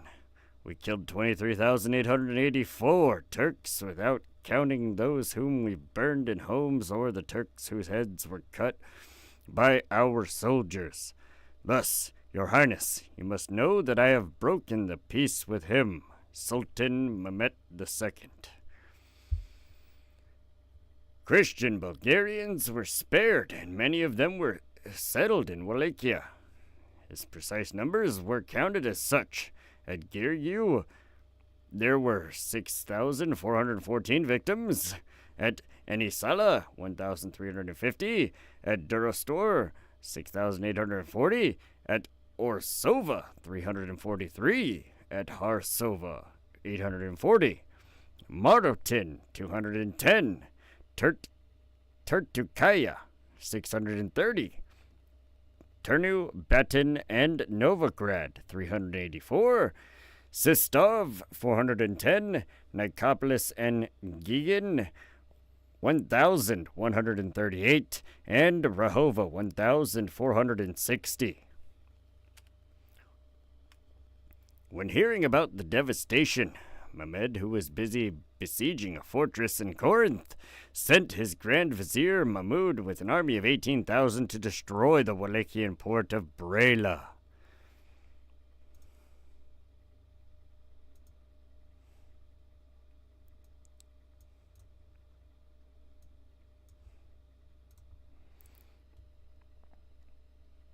Vlad Tepes turned back and defeated the army, and according to the Historia Turchesca of Giovanni Maria Angiolello, Leo and Gioleo. Fuck. Italians. Come on now. Angioleo. Holy shit, that's fucking that requires some. I'm telling you. But then again, I am terrible with fucking names. It's just a thing. It's gonna always be a thing. I'm sorry. It's the only L I take when I'm reading the shit. Sometimes attributed to Italian chronicler Donato de Laze. Only 8,000 Turks survived.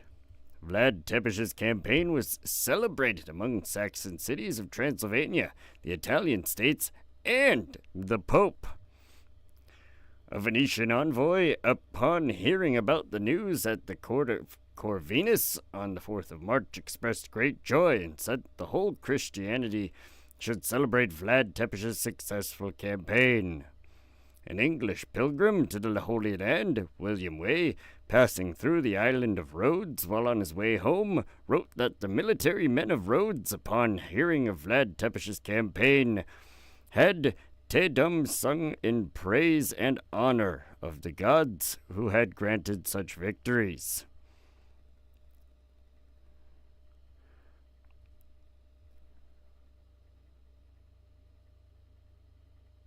Te Deum is a Latin Christian hymn traditionally ascribed to a date before 500 AD. Just throwing that out there. So they had Te Deum sung, not like. I realized after I read that sounded extremely like Asian, Central Asian, fucking Vietnamese or some shit. Te Deum sung.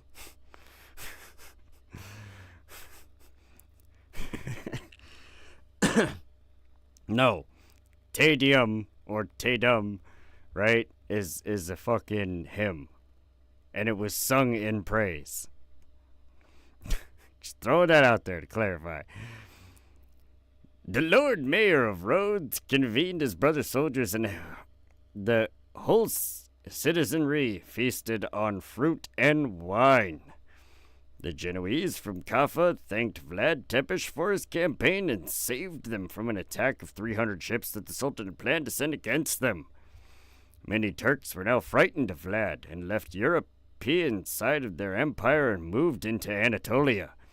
Ahmed, when hearing about the events, abandoned his siege at Corinth and decided to go against Vlad Tepes himself. Forced his hand. Yeah, you don't get to just do things all haphazardly, buddy. Come deal with me yourself. What's up?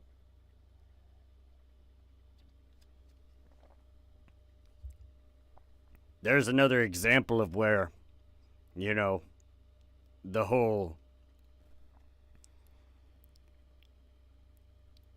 deterrence work thing. Because all the Turks moved up out of Europe and went back to Anatolia. They were like, no, fuck this. No, fuck this shit. I'm not. Nuh-uh. Nuh-uh. Nah, buddy.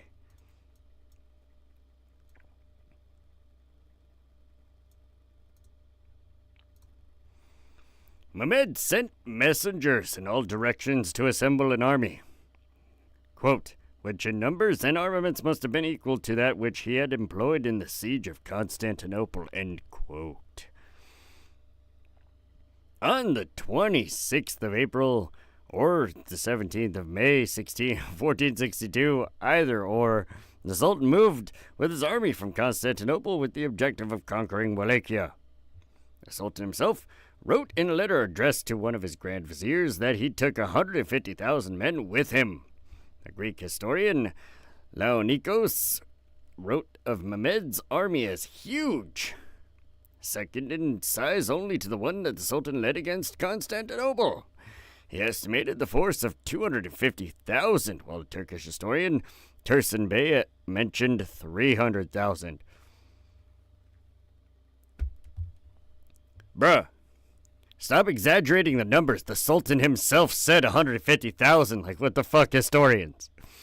The same numbers were then put in an anonymous Italian chronicle found in Verona, believed to have been written by a certain merchant who named Cristoforo Schiappa.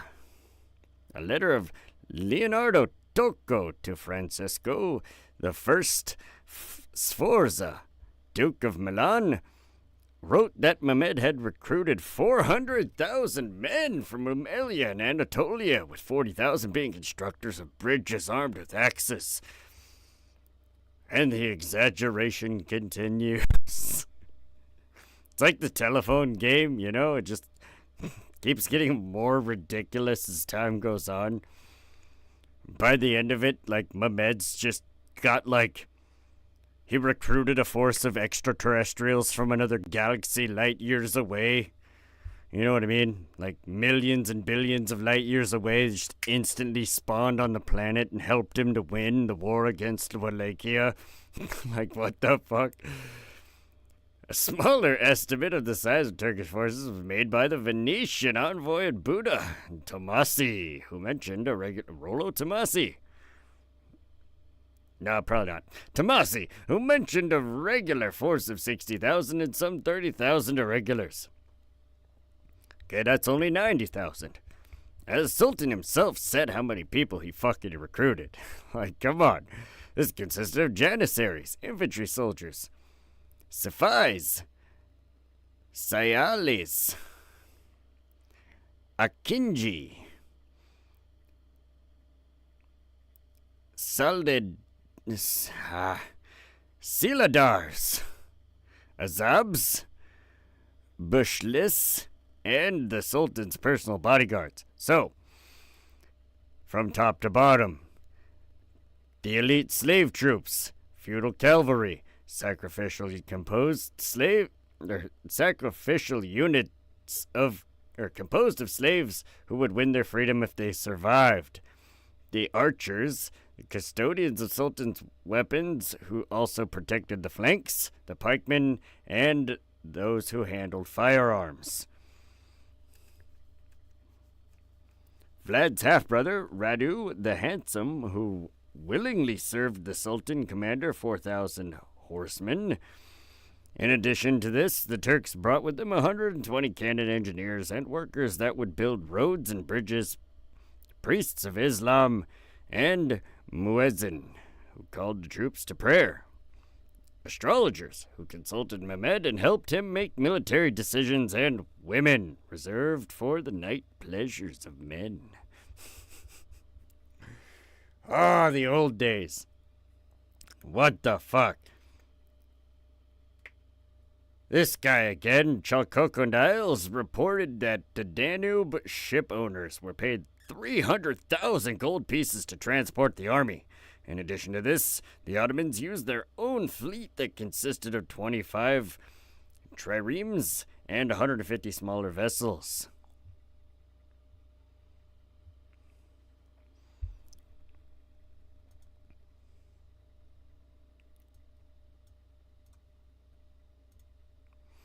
Vlad Tepes asked the Hungarian king for assistance.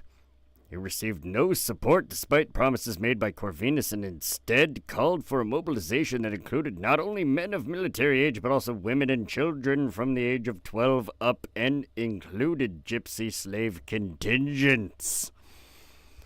Various sources mention the strength of his army between 22,000 and 30,900, with the most popular accepted number set at 30,000.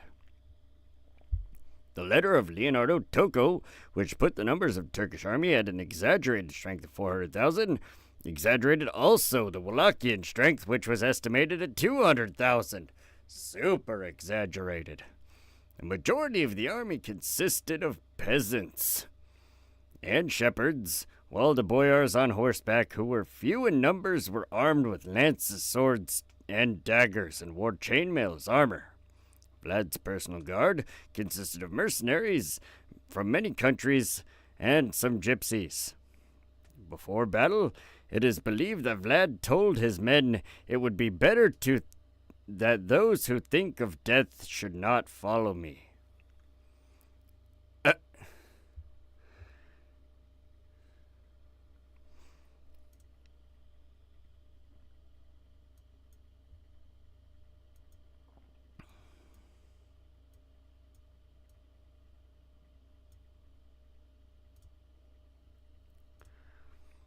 The Turks first tried to disembark at Vidin, but were pushed back by an archery attack on the 4th of June.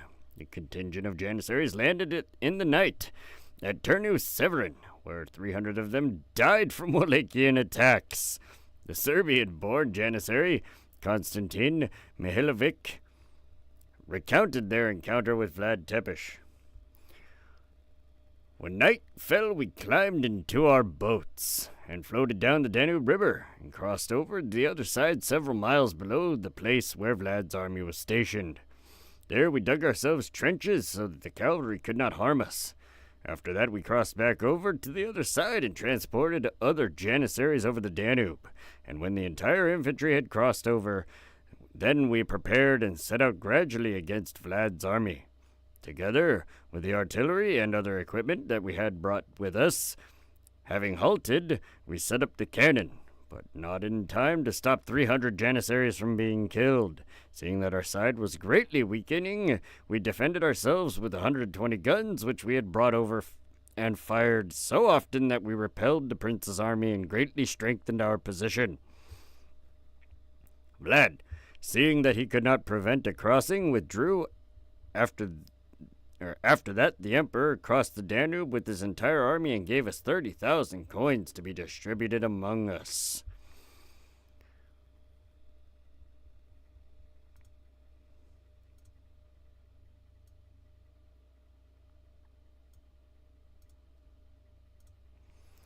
The Ottoman army managed to advance as Vlad Tepes instituted a policy of scorched earth, poisoned the waters, and also created marshes by diverting the waters of small rivers.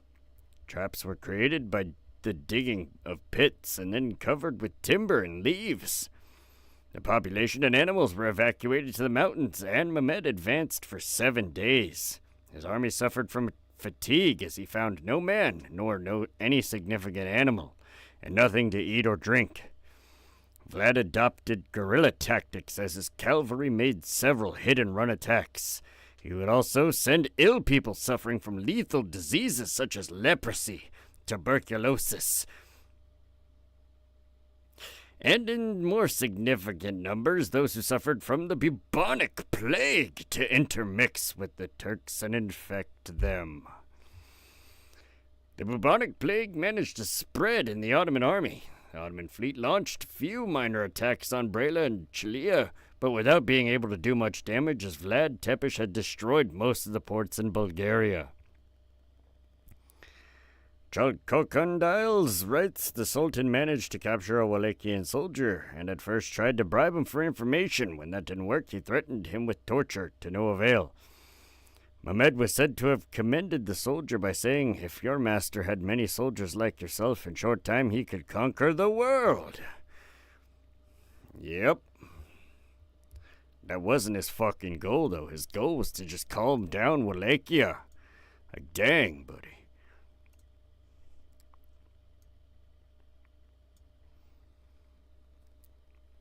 And defend it from the Ottomans. The Turks continued with their advances towards Targovishte. After failing to capture the fortress of Bucharest and the fortified island of Snagov on the 17th of June, when the Turks camped south of the capital, Vlad Tepes launched his night attack with 24,000. Or possibly with only 7,000 to 10,000 horsemen.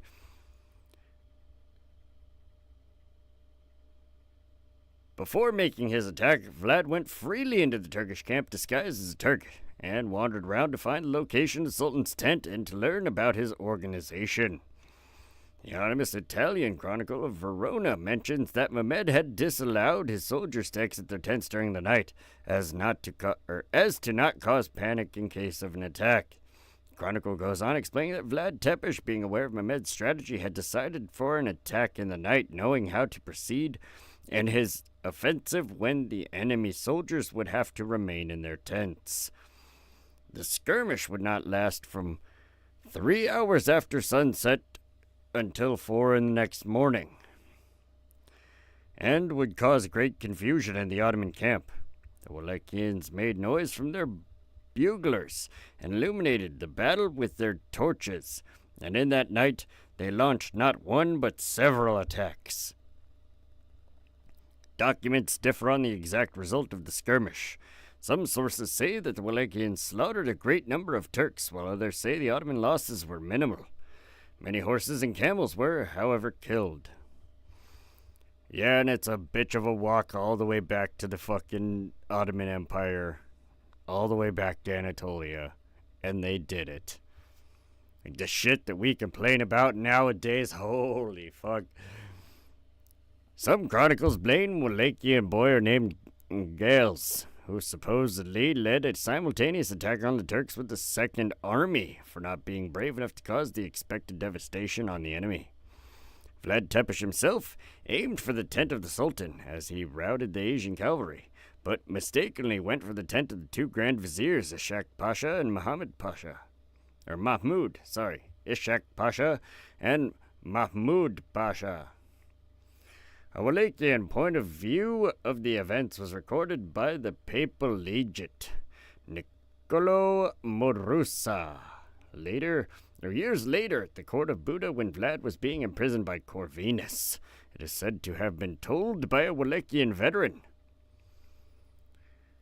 The Sultan besieged him and discovered him in a certain mountain where the Wallachian was supported by the natural strength of the place. There Vlad had hidden himself along with 24,000 of his men who willingly followed him. When Vlad realized that he would either perish from hunger or fall into the hands of the very cruel enemy, and considering both eventualities unworthy of brave men, he dared to commit an act worthy of being remembered. Calling his men together and explaining the situation to them, he easily persuaded them to enter the enemy camp. He divided the men so that either they should die bravely in battle with glory and honor, or else, should destiny prove favorable to them, they should avenge themselves against the enemy in an exceptional manner. So, making use of some Turkish prisoners who had been caught at twilight when they were wandering about imprudently, at nightfall Vlad penetrated into the Turkish camp with parts of his troops. All the way up the fortifications, and during the entire night he sped like lightning in every direction and caused great slaughter. So much so that the other commander, to whom he had entrusted his remaining forces, been equally brave, or had the Turks not fully obeyed the repeated orders from the Sultanate to abandon their garrisons, the Wallachian undoubtedly would have gained the greatest and most brilliant victory. But the other commander did not dare attack the camp from the other side as Vlad had been agreed upon. Vlad carried out an incredible massacre without losing many men. In such a encounter, though many were wounded, he abandoned the enemy camp before daybreak and returned to the same mountain from which he had come. No one dared pursue him, since he had caused such a terror and turmoil. I learned by questioning those who had participated in this battle that the Sultan lost all confidence in the situation. During that night, the Sultan abandoned the camp and fled in a shameful manner, and he would have continued this way had he not been reprimanded by his friends and brought back, almost against his will.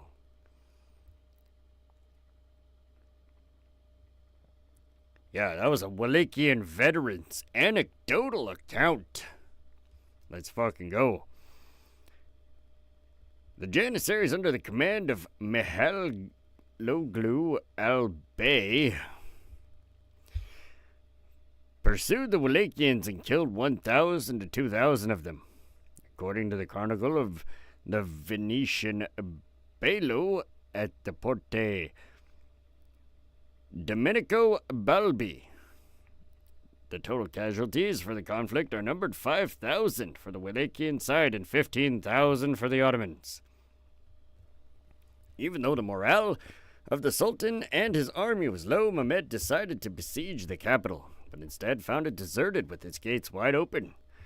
The Turkish army entered the capital and for a half an hour the army marched on the road that was bordered by some 20,000 impaled Ottomans.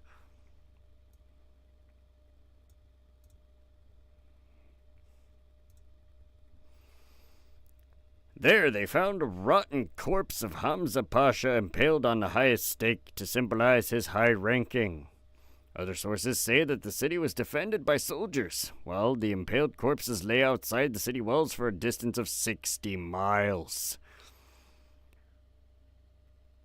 The Sultan was seized with amazement and said that it was not possible to deprive of his country a man who had done such great deeds, who had such a diabolical understanding of how to govern his realm and its people. And he said that a man who had done such things was worth much, end quote. That's what the Sultan wrote.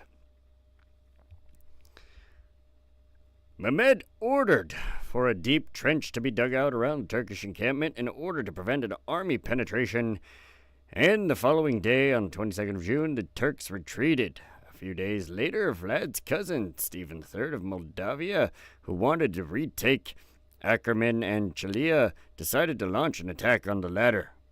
The Wallachians rushed to the scene with 7,000 men and managed to defend the town while wounding Stephen in his foot by artillery fire. On the 29th of June, the Sultan reached Brela, which he burned to the ground, and then sailed to Adrianople, where they arrived on the 11th of July. On the 12th of July, the Turks called for a celebration for their great victory, quote-unquote, over Vlad Tepes. The Turks had enslaved many of the local inhabitants, which they marched on their way south, together with the 200,000 cattle and horses. Shit, buddy. Fucking A.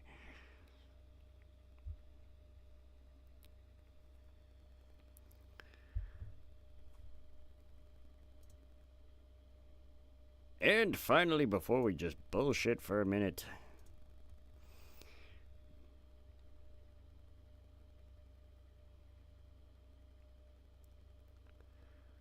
Mehmed's second post-Constantinople troubles escalated further when the Principality of Wallachia under the Count Vlad III Dracul rebelled against the Ottoman Empire and declared the King of Hungary as his suzerain. The main drive for these actions was Vlad's return to his homeland after being in exile as a hostage of the Ottoman Sultan.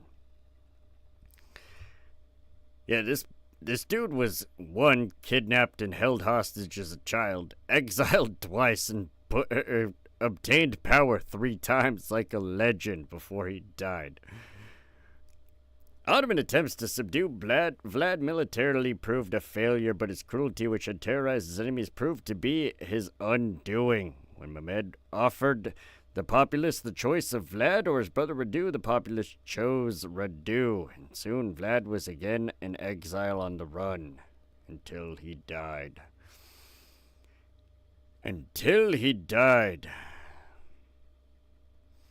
Mehmed's army seems to have spent itself in the Wallachia campaign against the Moldavians. It was shorter and yielded poor results. In 1475, Mehmed ordered an invasion of Moldavia. Again, the Ottomans often took possessions of the field, but Moldavian hit-and-run tactics proved effective against the Turks. Poor roads further slowed the Ottoman until Stephen the Great was able to concentrate his forces at Vaslui. An Ottoman offensive was held in check and then finally driven from the field on the 10th of January 1475.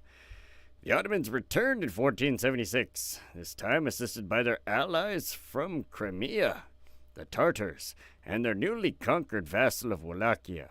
Stephen knew that he did not have the resources to defend his people and evacuate them to the mountains. After a failed attack on the Ottoman vanguard, Stephen seemed on the brink of defeat when King Matthias Corvinus of Hungary offered assistance.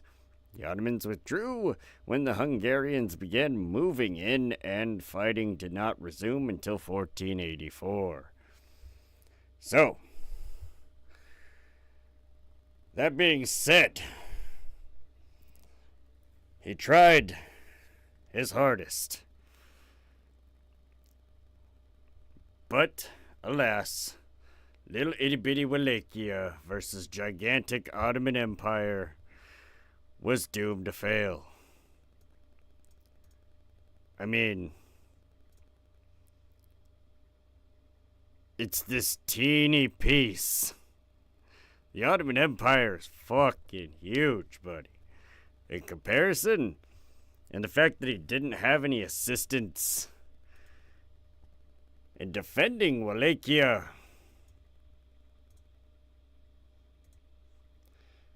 he unfortunately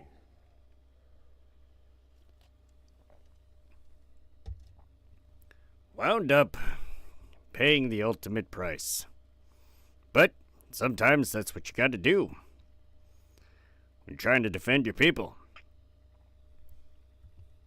I'm sure he made a fucking statement, man. Like, the Ottomans weren't just up and fucking, let's go do it after that. No, half the army was like, bruh, I don't want to go back.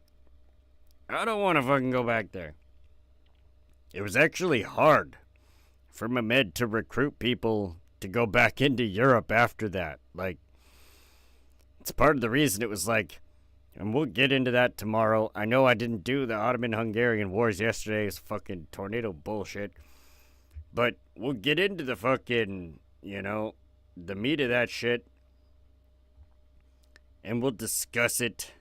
How the end after the whole Vlad the Impaler thing is just a couple of campaigns, man. It's like a couple of small little battles. It's nothing extreme.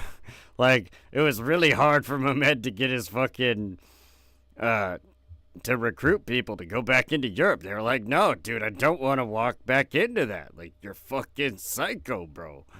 You're trying to get me to go in there. Like, hell no.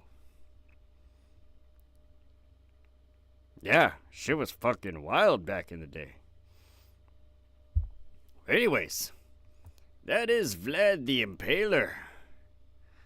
The man, the myth, the legend. I honestly thought this episode was going to take me a lot longer to do. Not gonna lie. I thought it was going to take me a lot longer to finish this episode on Vlad the Impaler. It didn't. But I'm not going to be doing another stream after this, so no voice acting gaming stream tonight. I might go live tomorrow night, I might not, depends. We'll see. We'll see what happens. Might be on Verbal Combat, that might happen too. Depends on what I choose to do. We'll see what happens. Either way, I will be live Saturday night. At 10:30 p.m., in between 10:30 p.m. and 11 p.m. Central Standard Time, to voice act some more Final Fantasy V, and hopefully beat that shit so we can move on to Final Fantasy VI, and then I can voice act that one too. And then we can move on to something else after that. I don't know, we'll figure it out. But that's the plan for the time being. That being said, I'm going to go ahead and end it here, guys. I hope all of you, wherever you're at in the world, doesn't matter what time it is, have a wonderful morning, afternoon, evening, or night. Because your time may be limited. You never know. Might wind up in a situation like a Vlad the Impaler situation real quick. Not a situation you want to be in, but evidently, back in the day, it was a high possibility if you were a Turkish soldier that you were going to be put on a stick and skewered. So it is still a possibility nonetheless. Enjoy your time, because you never know what could happen. Don't let that shit don't let the little things get to you. Don't let no people tell you no bullshit. Do what you want to do. Don't let yourself stop yourself. Because a lot of the times your biggest enemy is you. Get in your own way and convince yourself why you can't do this or why that can't happen. And once you go looking, you're going to find all the evidence. Well, sometimes you can't be overthinking shit. Can't be doing it. So, enjoy that time. As for me, my time with you this evening has come to an end. I hope you all have a wonderful Halloween, or at least had one, and have a wonderful night. Get them dentist appointments locked in, because I know y'all going to be eating a shit ton of candy. I'll catch y'all next time. Deuces.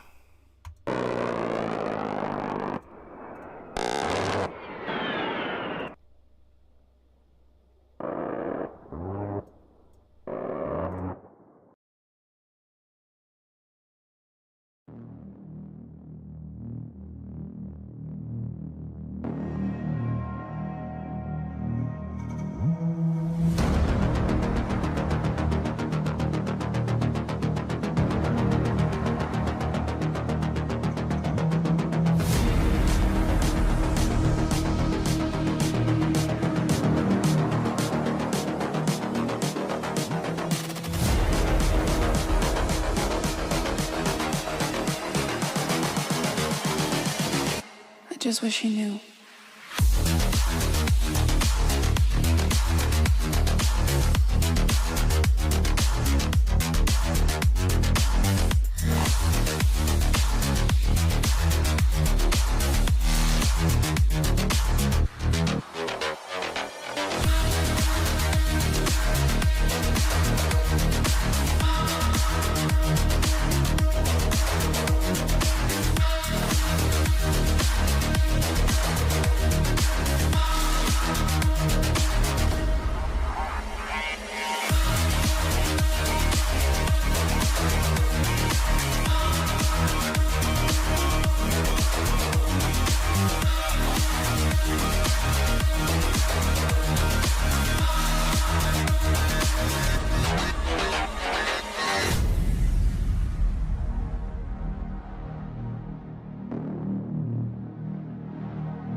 I just wish he knew.